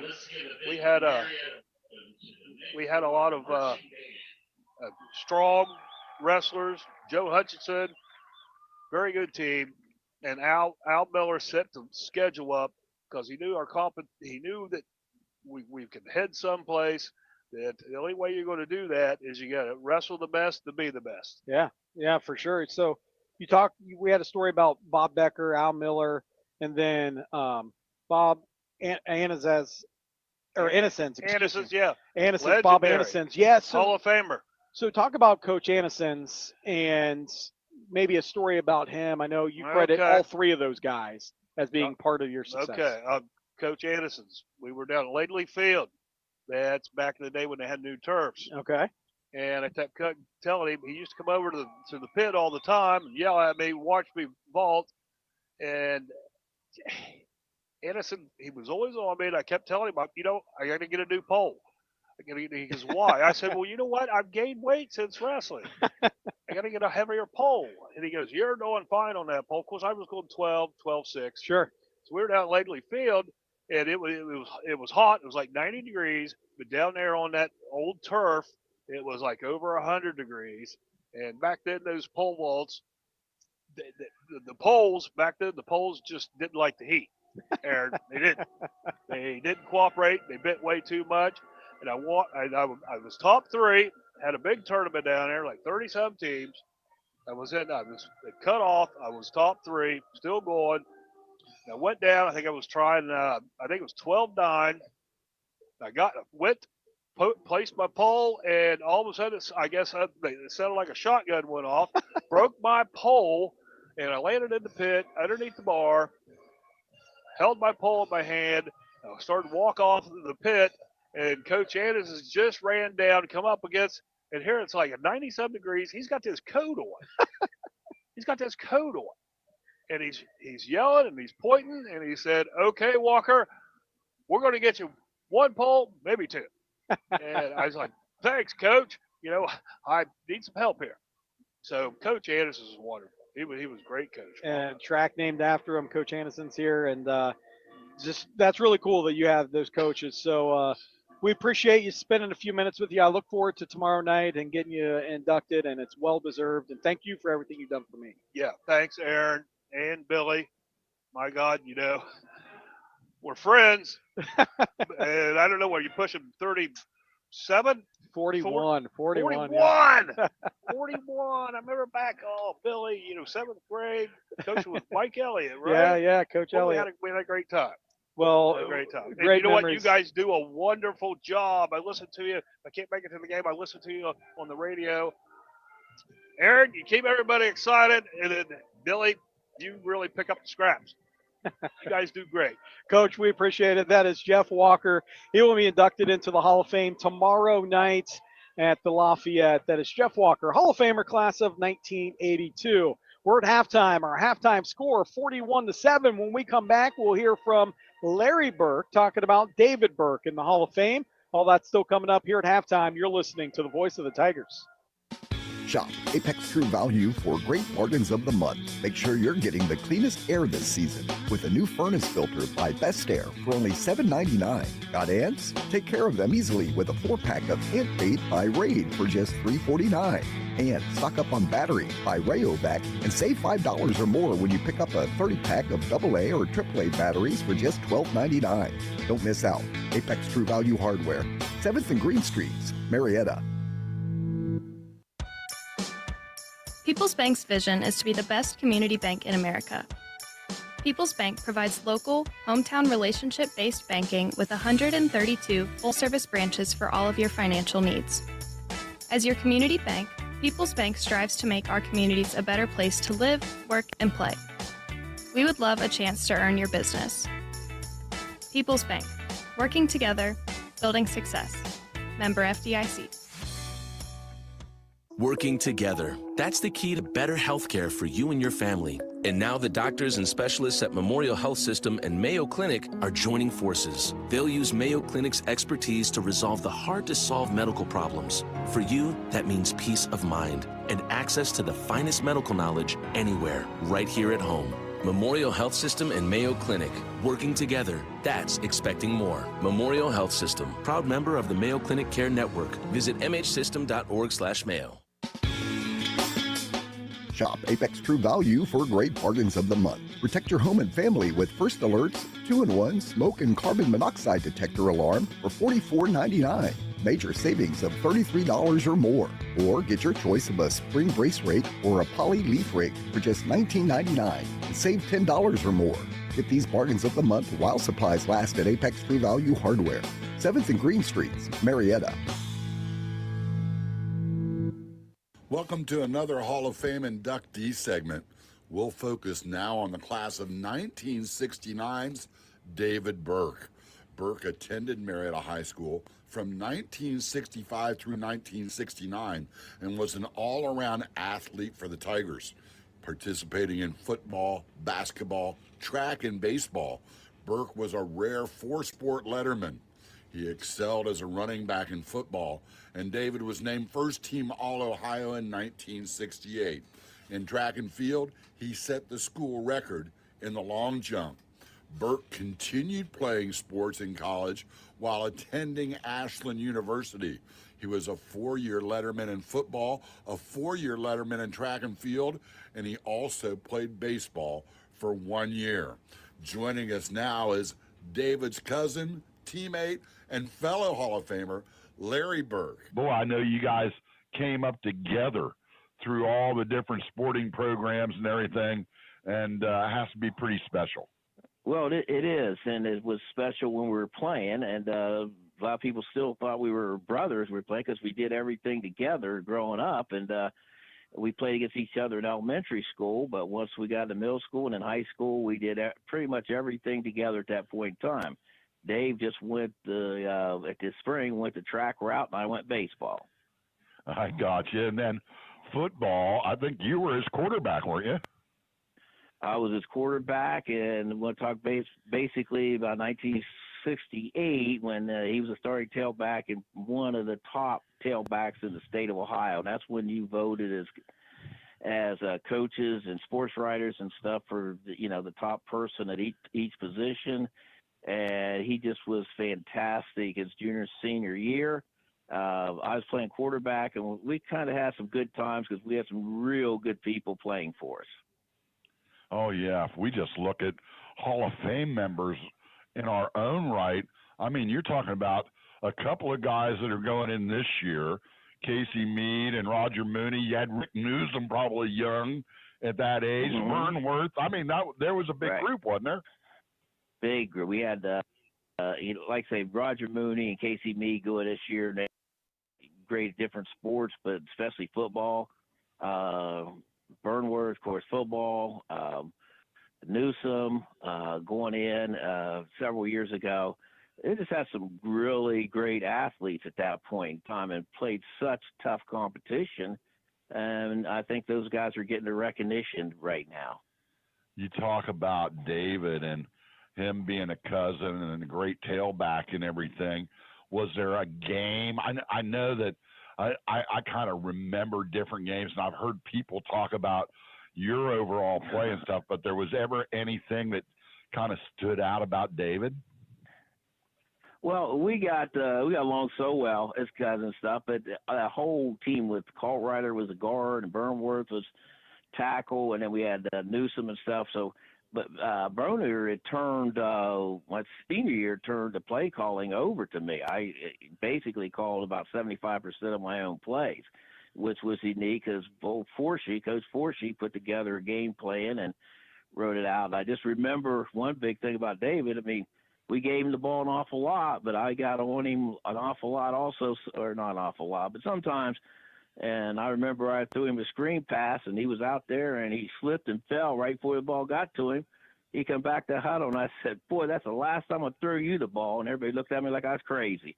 That's the last time I'm going to throw the ball to you.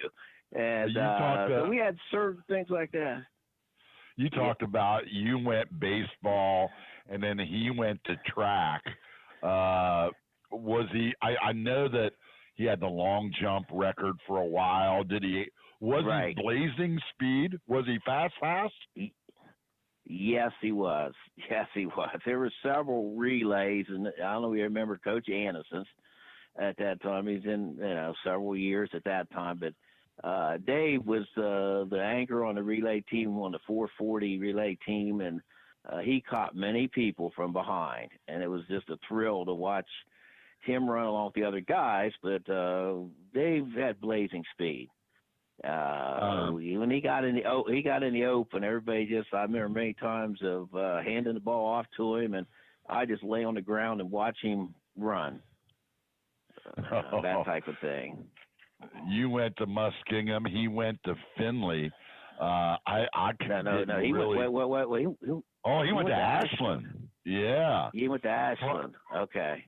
And did he compete there? Yeah, he started to, but the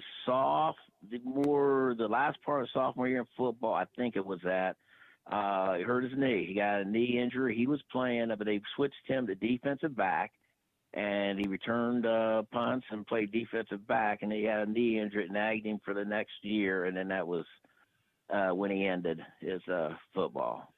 All right. And then I know that for years he worked with the Cleveland Clinic and so on before he came up with the lupus disease.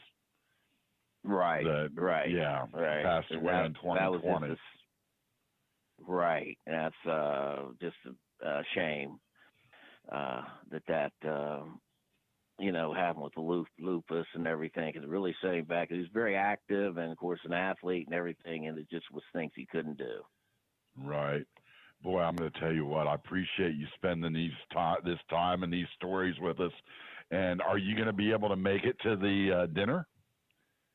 Oh, I will be there. I'll be at Friday night's game. I've been to 2 other games so far. I still support the Tigers, and of course he helped Jason Show for several years, and everything. I will be at the dinner with his son. His son, we call him, it's David Jamal.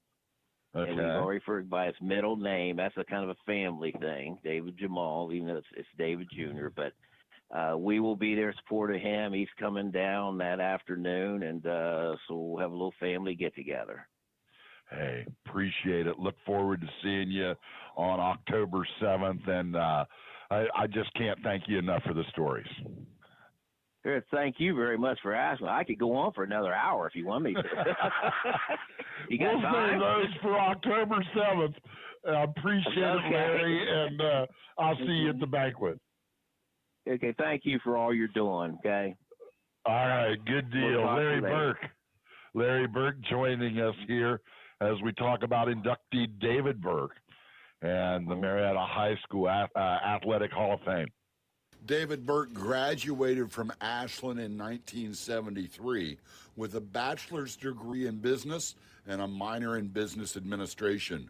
Burke climbed the administrative ladder at the Cleveland Clinic Hospital for many years before being diagnosed with the debilitating disease lupus. David Burke, who loved his small community and the people of Washington County, passed away in 2020 and is survived by his only son, David Jr. Congratulations to David Burke and his family on his induction into the Marietta High School Athletic Hall of Fame.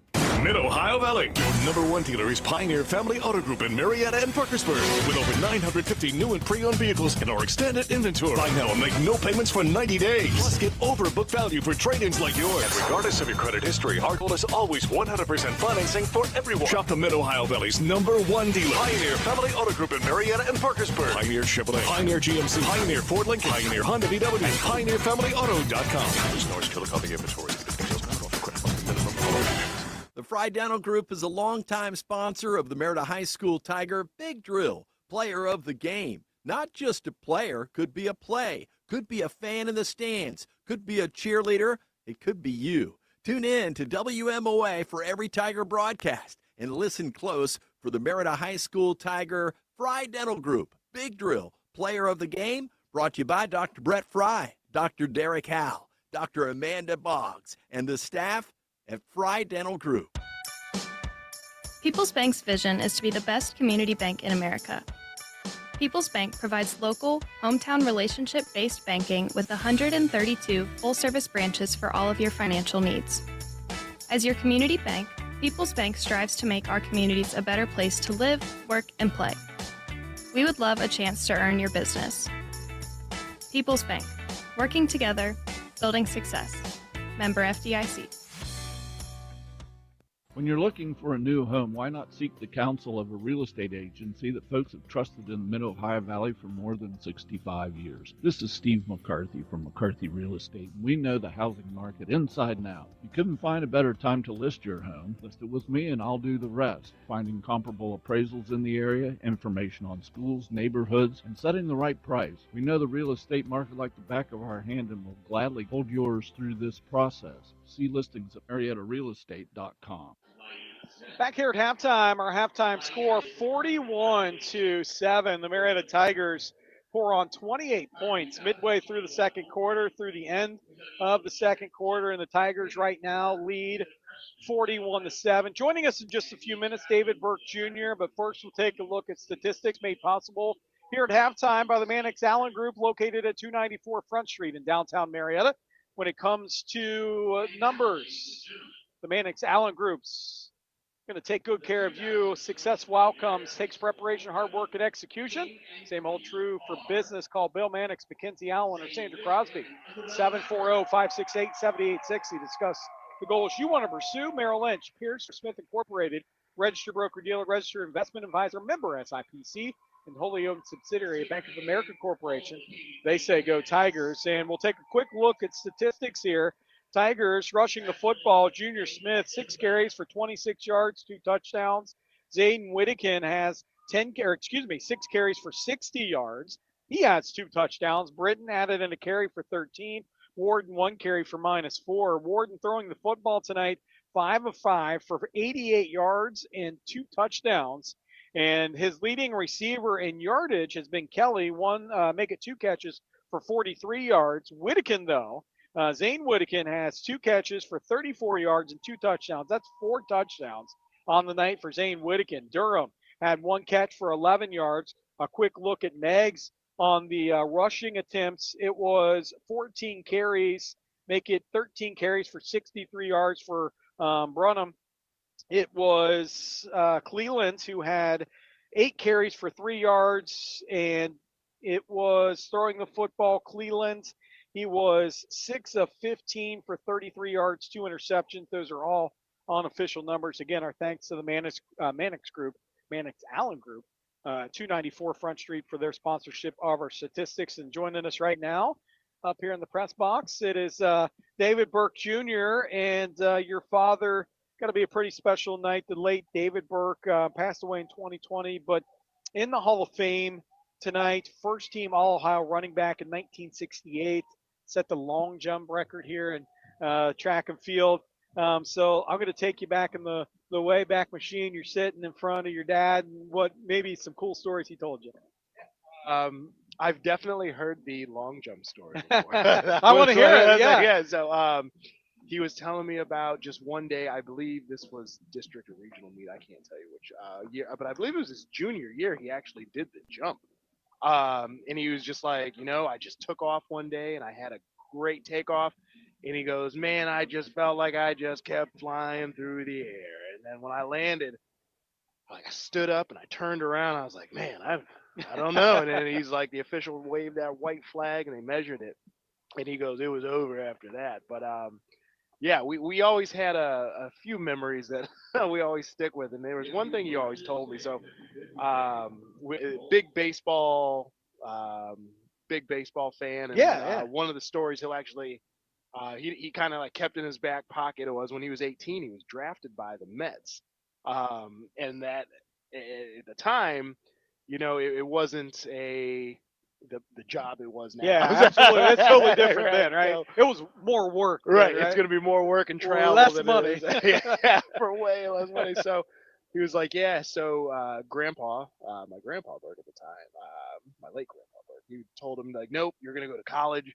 You're going to go get a degree because a degree is going to carry you farther. What happens if you get hurt or when you get hurt? We only know. So he ended up working, I believe, HR for a handful of companies.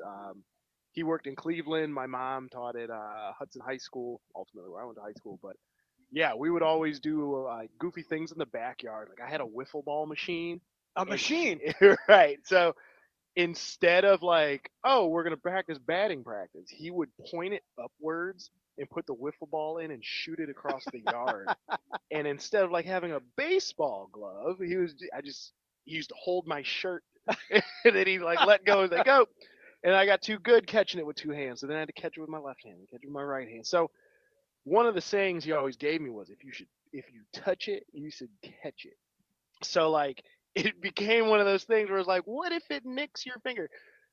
Well, did you touch it? Like it became this thing. So like, I mean, yeah, we had a lot of fun doing stuff like that. And then I think ultimately when track started, that's when we started having a lot more fun. Yeah. Relate on a whole different level of just racing, starts, jump techniques. I never ran back then they ran the 440. I never ran a 400 Yeah, meter. someone said actually the 440 earlier, and I'm like, what? Right. So in my days, like I was high jump, long jump, 100, 200. I'm hearing he's more short sprints. He's he was a hurdler, and I was like, I was never a hurdler. Had no desire to hurdle. Never ran a 440 or a 400. I was 1 and 2.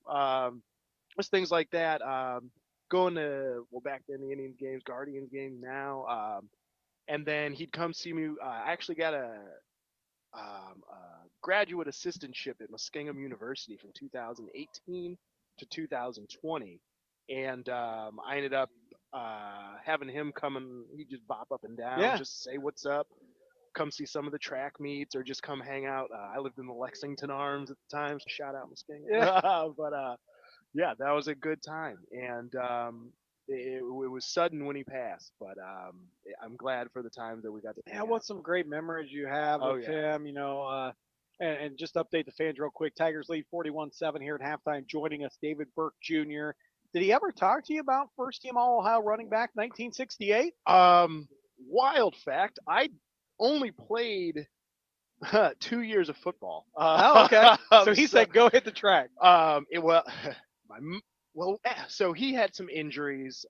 He played at Ashland University, Yeah. and then he busted up his knee pretty bad. And then growing up, so here's another relatable story. He's got this big old scar on his knee, and I'm like, "What is that from?" He goes, "Oh, it's an old sports injury." As I got older, I'm like, "That ain't no just old. Like, what happened?" Never knew about the Never first, said, really? first team. No, never knew about it until today. Wow. So that was huge for me to find out because I'm like, I know they used to call him the flea, and I'm not sure if he wants me to be like talking about that, but like after meeting all these people and hearing like these stories about him just breaking tackles and just not even being touched, just running up the field. 1999, I had open heart surgery, and then so going into 7th grade, I got to play football. I was in the marching band. I still played baseball, and then senior year of high school, I was like, I got to get bigger for track, so I got to play football. And I know he was super giddy for that. Sure.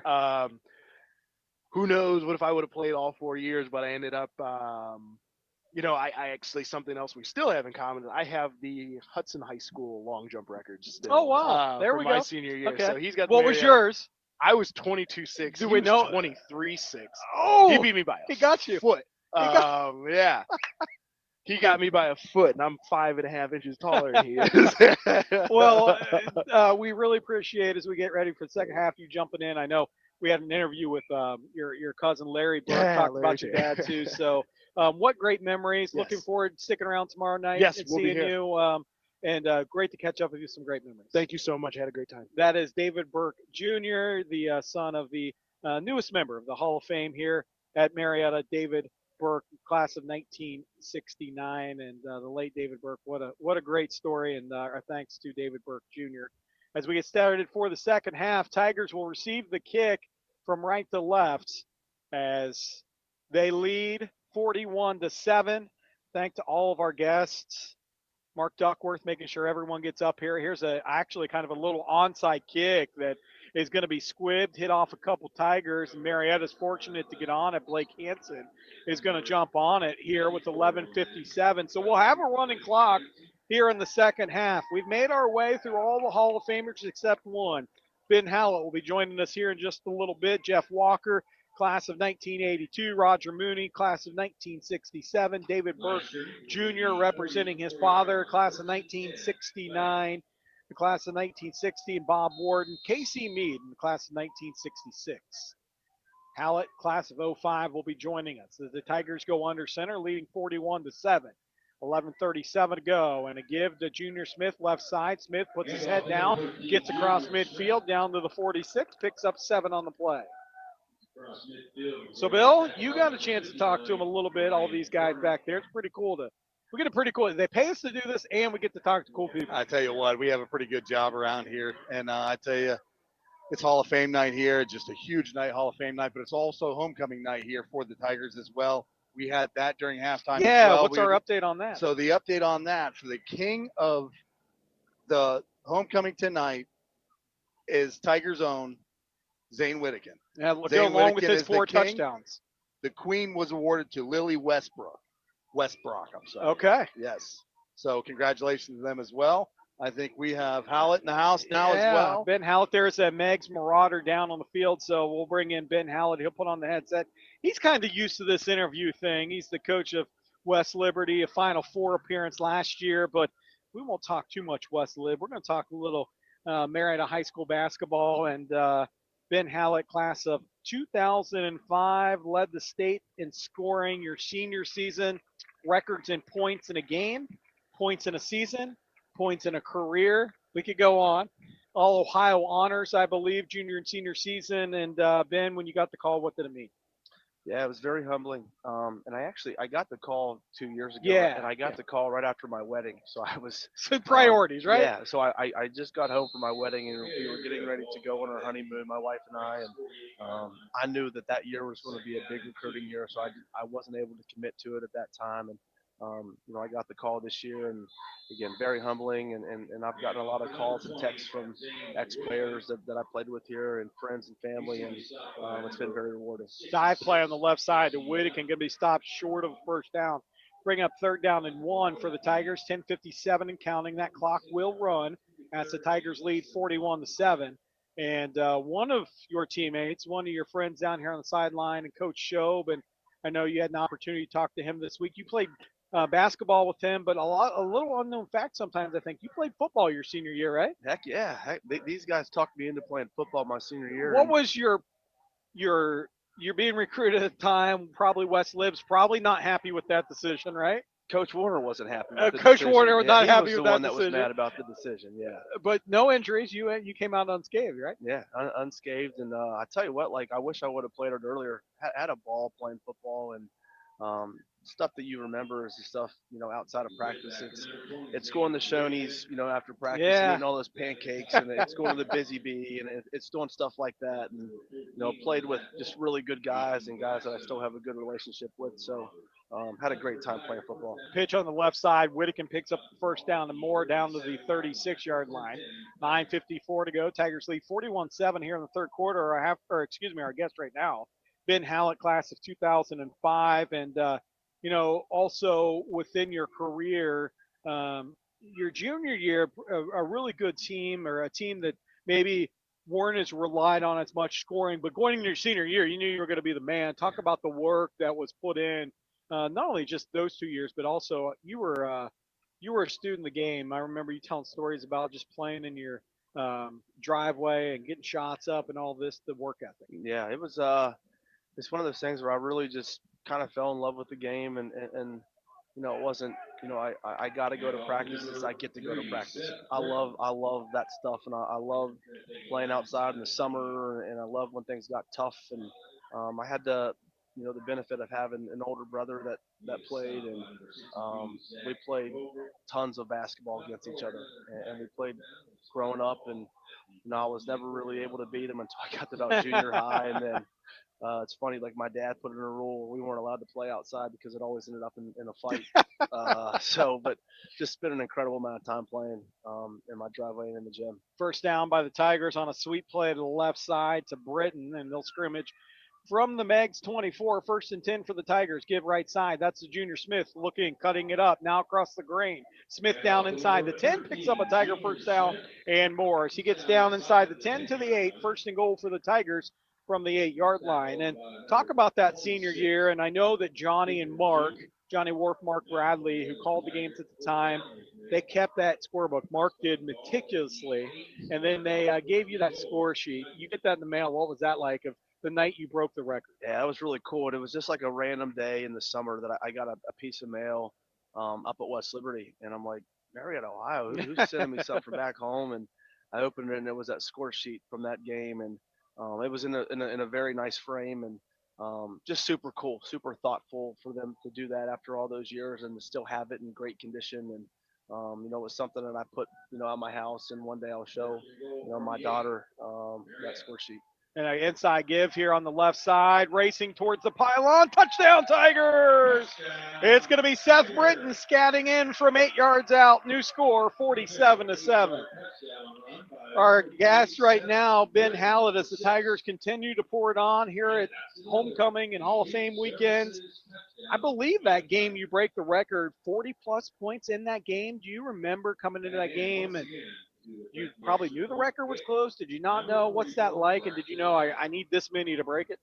I didn't know the exact number, but what was cool about that game is we were playing Tyler Consolidated, and my grandfather is from that area, and he was actually at the game at Marietta, and he knew a lot of the personnel on that team as far as the coaching staff and a lot of the people that traveled to the games, and to break that record during that game was super special for him. So it was pretty cool. And I tell you what was even cooler was I was able to give him the game ball after I got the 48 points. That was pretty cool. So that's something I'll always remember. Point up after attempt is up and good, 48-7 at 6:55 to go, third quarter. Tigers on a roll, and Ben, you've moved on and you had a great career at West Lib. Now an opportunity to coach. You guys had a Final Four appearance. All great things, but being a girl dad, I'm going to ask you the question. Obviously, your wife Jessica here with you tonight, but just being a dad, what's that been like for you, being married? It's cool. Like I'm gonna be honest. Like I was really hoping for a boy. Like I wanted a boy that I could like take to the gym and just kind of let him do his thing. But had a girl and she's awesome. Like she's a ton of fun. And quick funny story. Like we had a bad practice the other day, and I used to let the bad practice affect the rest of my day. And I went home and there she was just sitting there, and I'm like, she doesn't care. It's fine. Yeah, Yeah. everything's good. Like everything's good, and she makes my bad days pretty good. The kickoff here going to be fielded at the 15 up across the 20, 25, 30. Meigs gets it out near the 34-yard line. So any final thoughts here, final question for Ben Hallett, class of 2005. Any specific memory outside the points breaking that you go back to and you think of in high school? I know there's probably a bunch, but anything specific that comes to mind where you're like, I just point to this moment. It was really special. I don't know if there's one specific moment. The one thing that I like take back and that I remember the most is it's going over to Williamstown. They used to have these outdoor courts over there by the pool. Yeah. And we'd go over there on Sunday and Thursday nights and run those dudes off that court.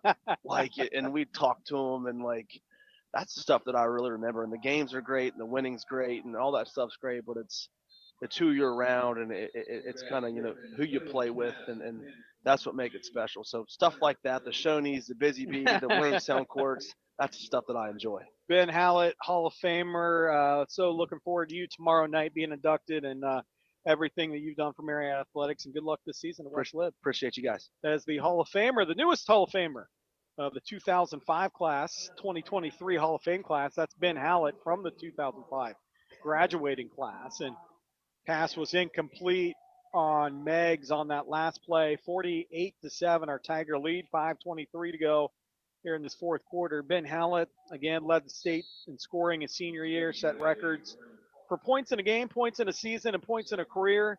All Ohio honors, both his junior and senior seasons.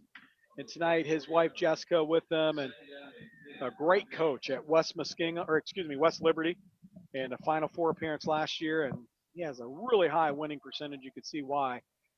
Just a great worker. So that is our Hall of Fame class as we circled them all through. And actually, I believe on our YouTube page, all the interviews Johnny and Chris did with the Hall of Famers for our halftimes, you can go back and listen to those. After a gain of a couple here by Meigs, it'll bring up third down and long with 4:38 to go. Well, I don't even know how I put my headset back on and follow these guys, Aaron. What a great group of guys, and just hats off to all of them and their success, and not only here at Marietta High School Athletics, just in life in general. They've all done great things and have made a huge impact around every spot they're in. And here's the drop back, the pass, a sack, and the ball on the ground. And the ball's going to be recovered by Meigs, but a couple Tigers in there making their presence known, and they hit Cleveland. And he went flying, as did the football, and it'll bring up fourth down, a punting situation here for Meigs. Well, I tell you what, Kobe Alexander had a beeline on that football, though, laying on the ground there. He tried to get there, but, boy, I tell you what, the man that recovered that was number 70 for the Mauraders, and that was Bo Schuler. And I'll tell you right now, Bo Schuler is not a very small fella. He ran. Kobe Alexander came into it and hit a brick wall trying to get to that ball. They might have given him a key to the weight room his freshman year. He is a put-together fella down there. Is Bo. 3:30 to go, punting situation here. Tigers come after it. They get maybe a hand on it. It's a spiral that's going to hit maybe 11 yards down the field and be dropped at 12 yards and that.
of theirs, but Owen Riley's able to get quite a bit of that back, and they'll bring up 2nd down and 6. Seth Britton, your Tiger quarterback, in the game. But I like that. I like the idea of getting Britton a few more snaps here. Reps. Yeah. Great opportunity for him as well. Inside give. Adams had a running lane, but got tripped up on his guard pulling around on the counter give inside. Maybe a loss of 1 on the play. Bring up 3rd down and long. 1 minute to go, 3rd quarter. 48-7. And I like seeing the younger guys get in here to play because they've worked hard in practice, but also, gives an opportunity for Warden to continue to heal. Although his hand looked great tonight, he was 5 of 5 throwing the football with 2 touchdowns and 80-plus yards. As the Tigers send a man in motion, again, that's Riley. He's going to get the carry left side, and he's going to be drugged down in the backfield. So a quick 3 and out here for Marietta. It'll bring up 4th down and long. That might be the final play, though, here of the 3rd quarter. They'll send the punt team out. Back to just seeing these young guys get on the field and get some reps and get a feel underneath these Friday night lights, Aaron, is exactly what they need to do, and it's exactly what has gotten this Marietta football team to where they're at right now, in getting a lot of experience with these young kids, in the past 2 seasons. As they were starting. The last game of last season, I think there was 7 to 8 10, freshmen. 8 freshmen starting in that game last year at the end of the season. And anytime you can get these young guys in and get those reps, and it's only going to help you in the future. 48-7, our 3rd quarter score. As the 3rd quarter comes to the end, we head to the 4th. Marietta up 41 points. We'll be right back. When it comes to flooring, do yourself an honest Fred's favor and do your homework, because the lowest price doesn't always add up to the price of satisfaction. Just like in school, when you do your homework, maybe even ask some experts for a little help, you have a better chance of that grade A result. At Honest Fred's, we wrote the book on flooring, and we take our competitors to school when it comes to quality. Take a small drive to big savings. HonestFreds.com. The most wonderful time of the year is here. Of course, I'm talking about football season, and your local Parmar stores are ready. Hey, it's Dave Allen, and whether you need to gas up the tank, grab a bite to eat, or stock up on snacks and drinks for the tailgate party or for your own couch, Parmar's got you covered. Parmar is the official store of the West Virginia Secondary Schools Activities Commission and of Marshall University. Happy football, and remember, if there's not a Parmar store near you now, there will be soon. Start of the 4th quarter, a punt by Brant Durham is going to go out of bounds, and a nice catch down here on the sideline by the head basketball coach, also assistant football coach, and Coach Gardner. Remember, our new addition to our high school broadcast this season is the touchdown of the game, brought to you by Kettle One Teamwear at 313 Green Street in Marietta. Kettle One is the place to pick up your favorite high school spirit gear. Kettle One also takes team orders and specializes in screen printing and embroidery. Call them 373-7969, Kettle One Teamwear. Our thanks. The touchdown of the game is going to be Zane Whittakin's touchdown to make it 21-7 after he set it up with a 70-yard interception return. And that game at that point was 14-7, then made 21-7. And a carry on the left side is going to be Burnham, and he's going to move out near the 50 as the Tigers sprinkle in some new guys defensively and across midfield. And in the Tiger territory goes Burnham there. So our touchdown of the game again, going to be Zane Whittakin, and he's having himself a night. 4 touchdowns, homecoming king, over 100 yards probably, or close to 100 yards rushing. And so and the he seniors came had a in. game. Sorry, Aaron, stomp on you there, but Zane came into the game tonight, 11th in the area in rushing with 89 carries. Came in with 620 yards. That's 7 yards per carry. You can't ask for much more than that, and 10 touchdowns coming in. So stack a few more on top. 10:54 to go, and the ball that's flipped on the right side dropped here in the 4th quarter. Pat's going to be incomplete, bring up 2nd down and 10. Quick shout out to my dad, Bill Cassidy, listening in and healing and getting better. So awesome. Say hello to him. I know he was looking forward to the game tonight, and he's been tuned into a good one. If you're a Tiger fan, and we are, 48-7. Tigers all over Meigs. And again, I'm going to go back to a 2nd quarter where Meigs is driving midway through the 2nd in Tiger territory inside the 15. They have a touchdown called back on a hold that would have made it 14-14. Very next play, 70-yard interception. Tigers couple plays later, punch it in, made it 21-7, and then they go on to score 28 points in those last 6 minutes of the second quarter. This pass is going to be incomplete by Meigs, and they push that lead out. A couple touchdowns here in the second half, 48-7 our score. Well, I tell you, it just goes to show how much this Tiger football team missed their signal caller and Drew Warden last week. I'm sorry, in an offense that was just so stagnant, just couldn't seem to get anything going. And Logan obviously came out of Logan with a 17-0 loss last week, but just an influential part of this football team is always a quarterback, and even more so with Drew, as obviously he does a great job out there just kind of directing everything. Cleveland's going to let one rip down the middle of the field. Nice pass into the hands of Burnham. Touchdown. That's a big touchdown to 47 yards. And it makes the score 48-13 now. So 35-point lead here by the Tigers with the point after attempt pending here by Meigs. And I don't know if they'll kick it or they'll go for two, whatever it might be. There'll still be a running score, a running clock, I should say.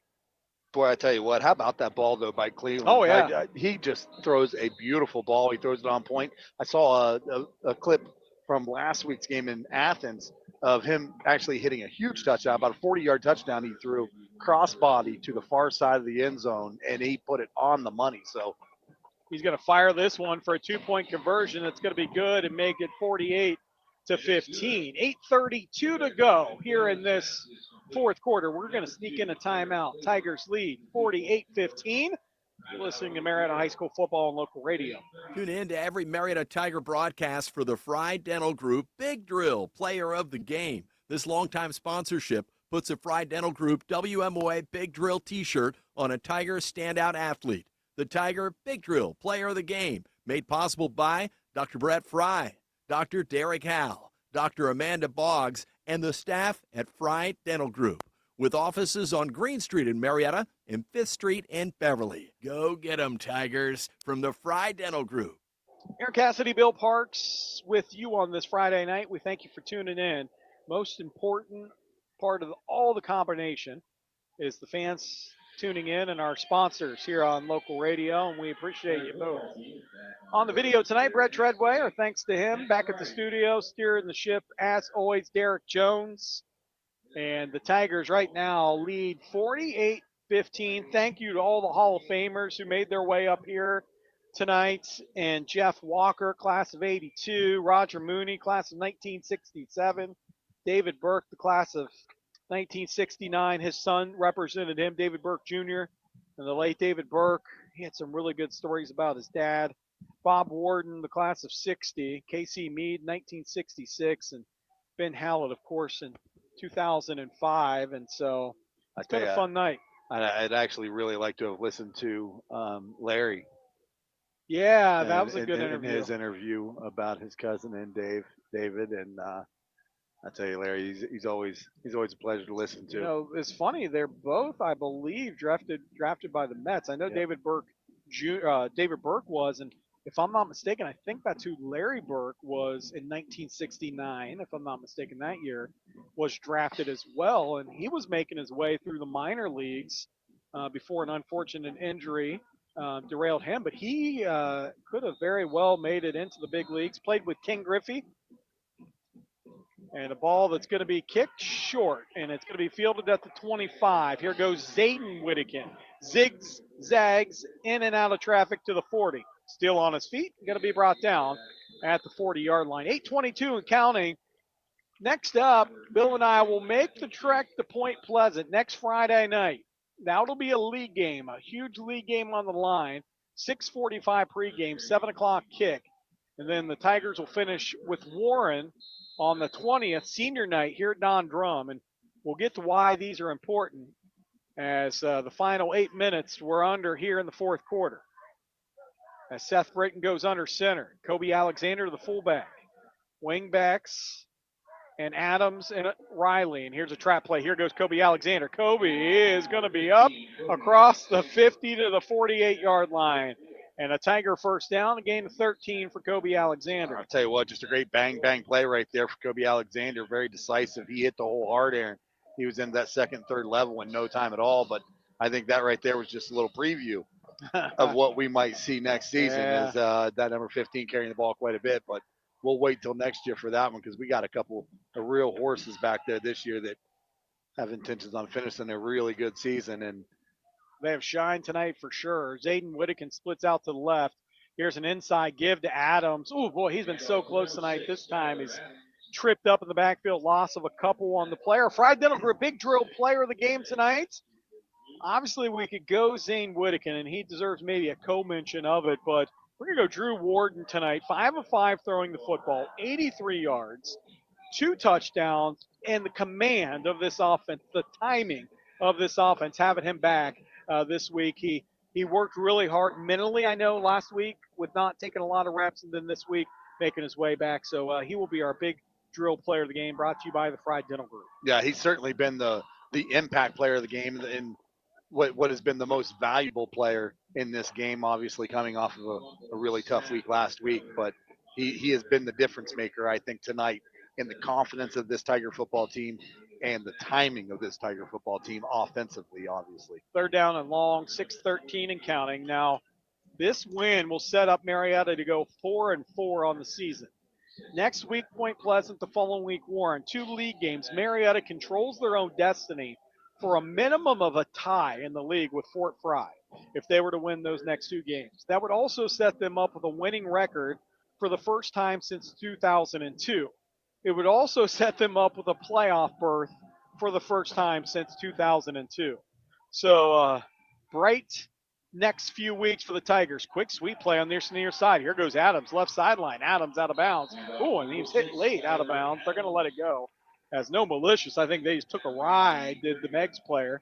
A few extra steps with 5:28 to go, 48-15. But Bill, the Tigers tonight, I'm going to say probably seal a playoff game at least. Yeah, but you know these guys don't want to go in the playoffs 4-6. There's so much bigger things they want to do too. Well, the bad thing is too, you go into the playoffs at 4-6, you're one of the low seeds out of those 16 teams that get in there, which matches you with one of the top teams in the region right now in Division III, Region 11, and Marietta is 14th right now, and obviously the top 16 advance. They're projected at 5-5. Yeah, that's some math in a 13 seed, but that's some math. It's, like you said, that's total math, and right now, if the season were to end, they would probably be looking at a Jackson team or maybe a Bloom Carroll, which regardless is going to be a huge mountain for this Marietta team. But I'll tell you what, right now the type of football we're seeing from Marietta is a lot like what we were seeing in midseason, and I tell you what, right now I think they could play with a lot of about anybody in that division. 100% in that region. I'm sorry. Loss of a couple on the play, and if they go 6-4, which these next 2 games definitely you would probably think the Tigers are favorites in. They go 6-4, you can get up near that 10 seed potentially, and just give yourself an opportunity. That's a much better match. Yeah, and so we're excited to bring it to you. And it started tonight, and here goes Kobe Alexander inside the 30 to the 28-yard line. It started tonight with the Tigers getting things going. It was a little dicey in the second quarter. Never maybe thought the game was in danger at all, but they needed to put the foot on the pedal, and they did. And they scored 28 straight points in a half a quarter to really kind of put this game away at halftime. We're at 48-15 with 3:30 to go. And again, that will set us up. We'll be at Point Pleasant next Friday night, 6:45. Pre-game 7 o'clock kick right here on local radio. I tell you, talking about Point Pleasant, I think we'll have to go all the way back to probably 2000 or so, maybe a little before that. But one of my biggest memories of being in Point Pleasant, playing in Point Pleasant as a player, is probably the muddiest football game I have ever been a part of.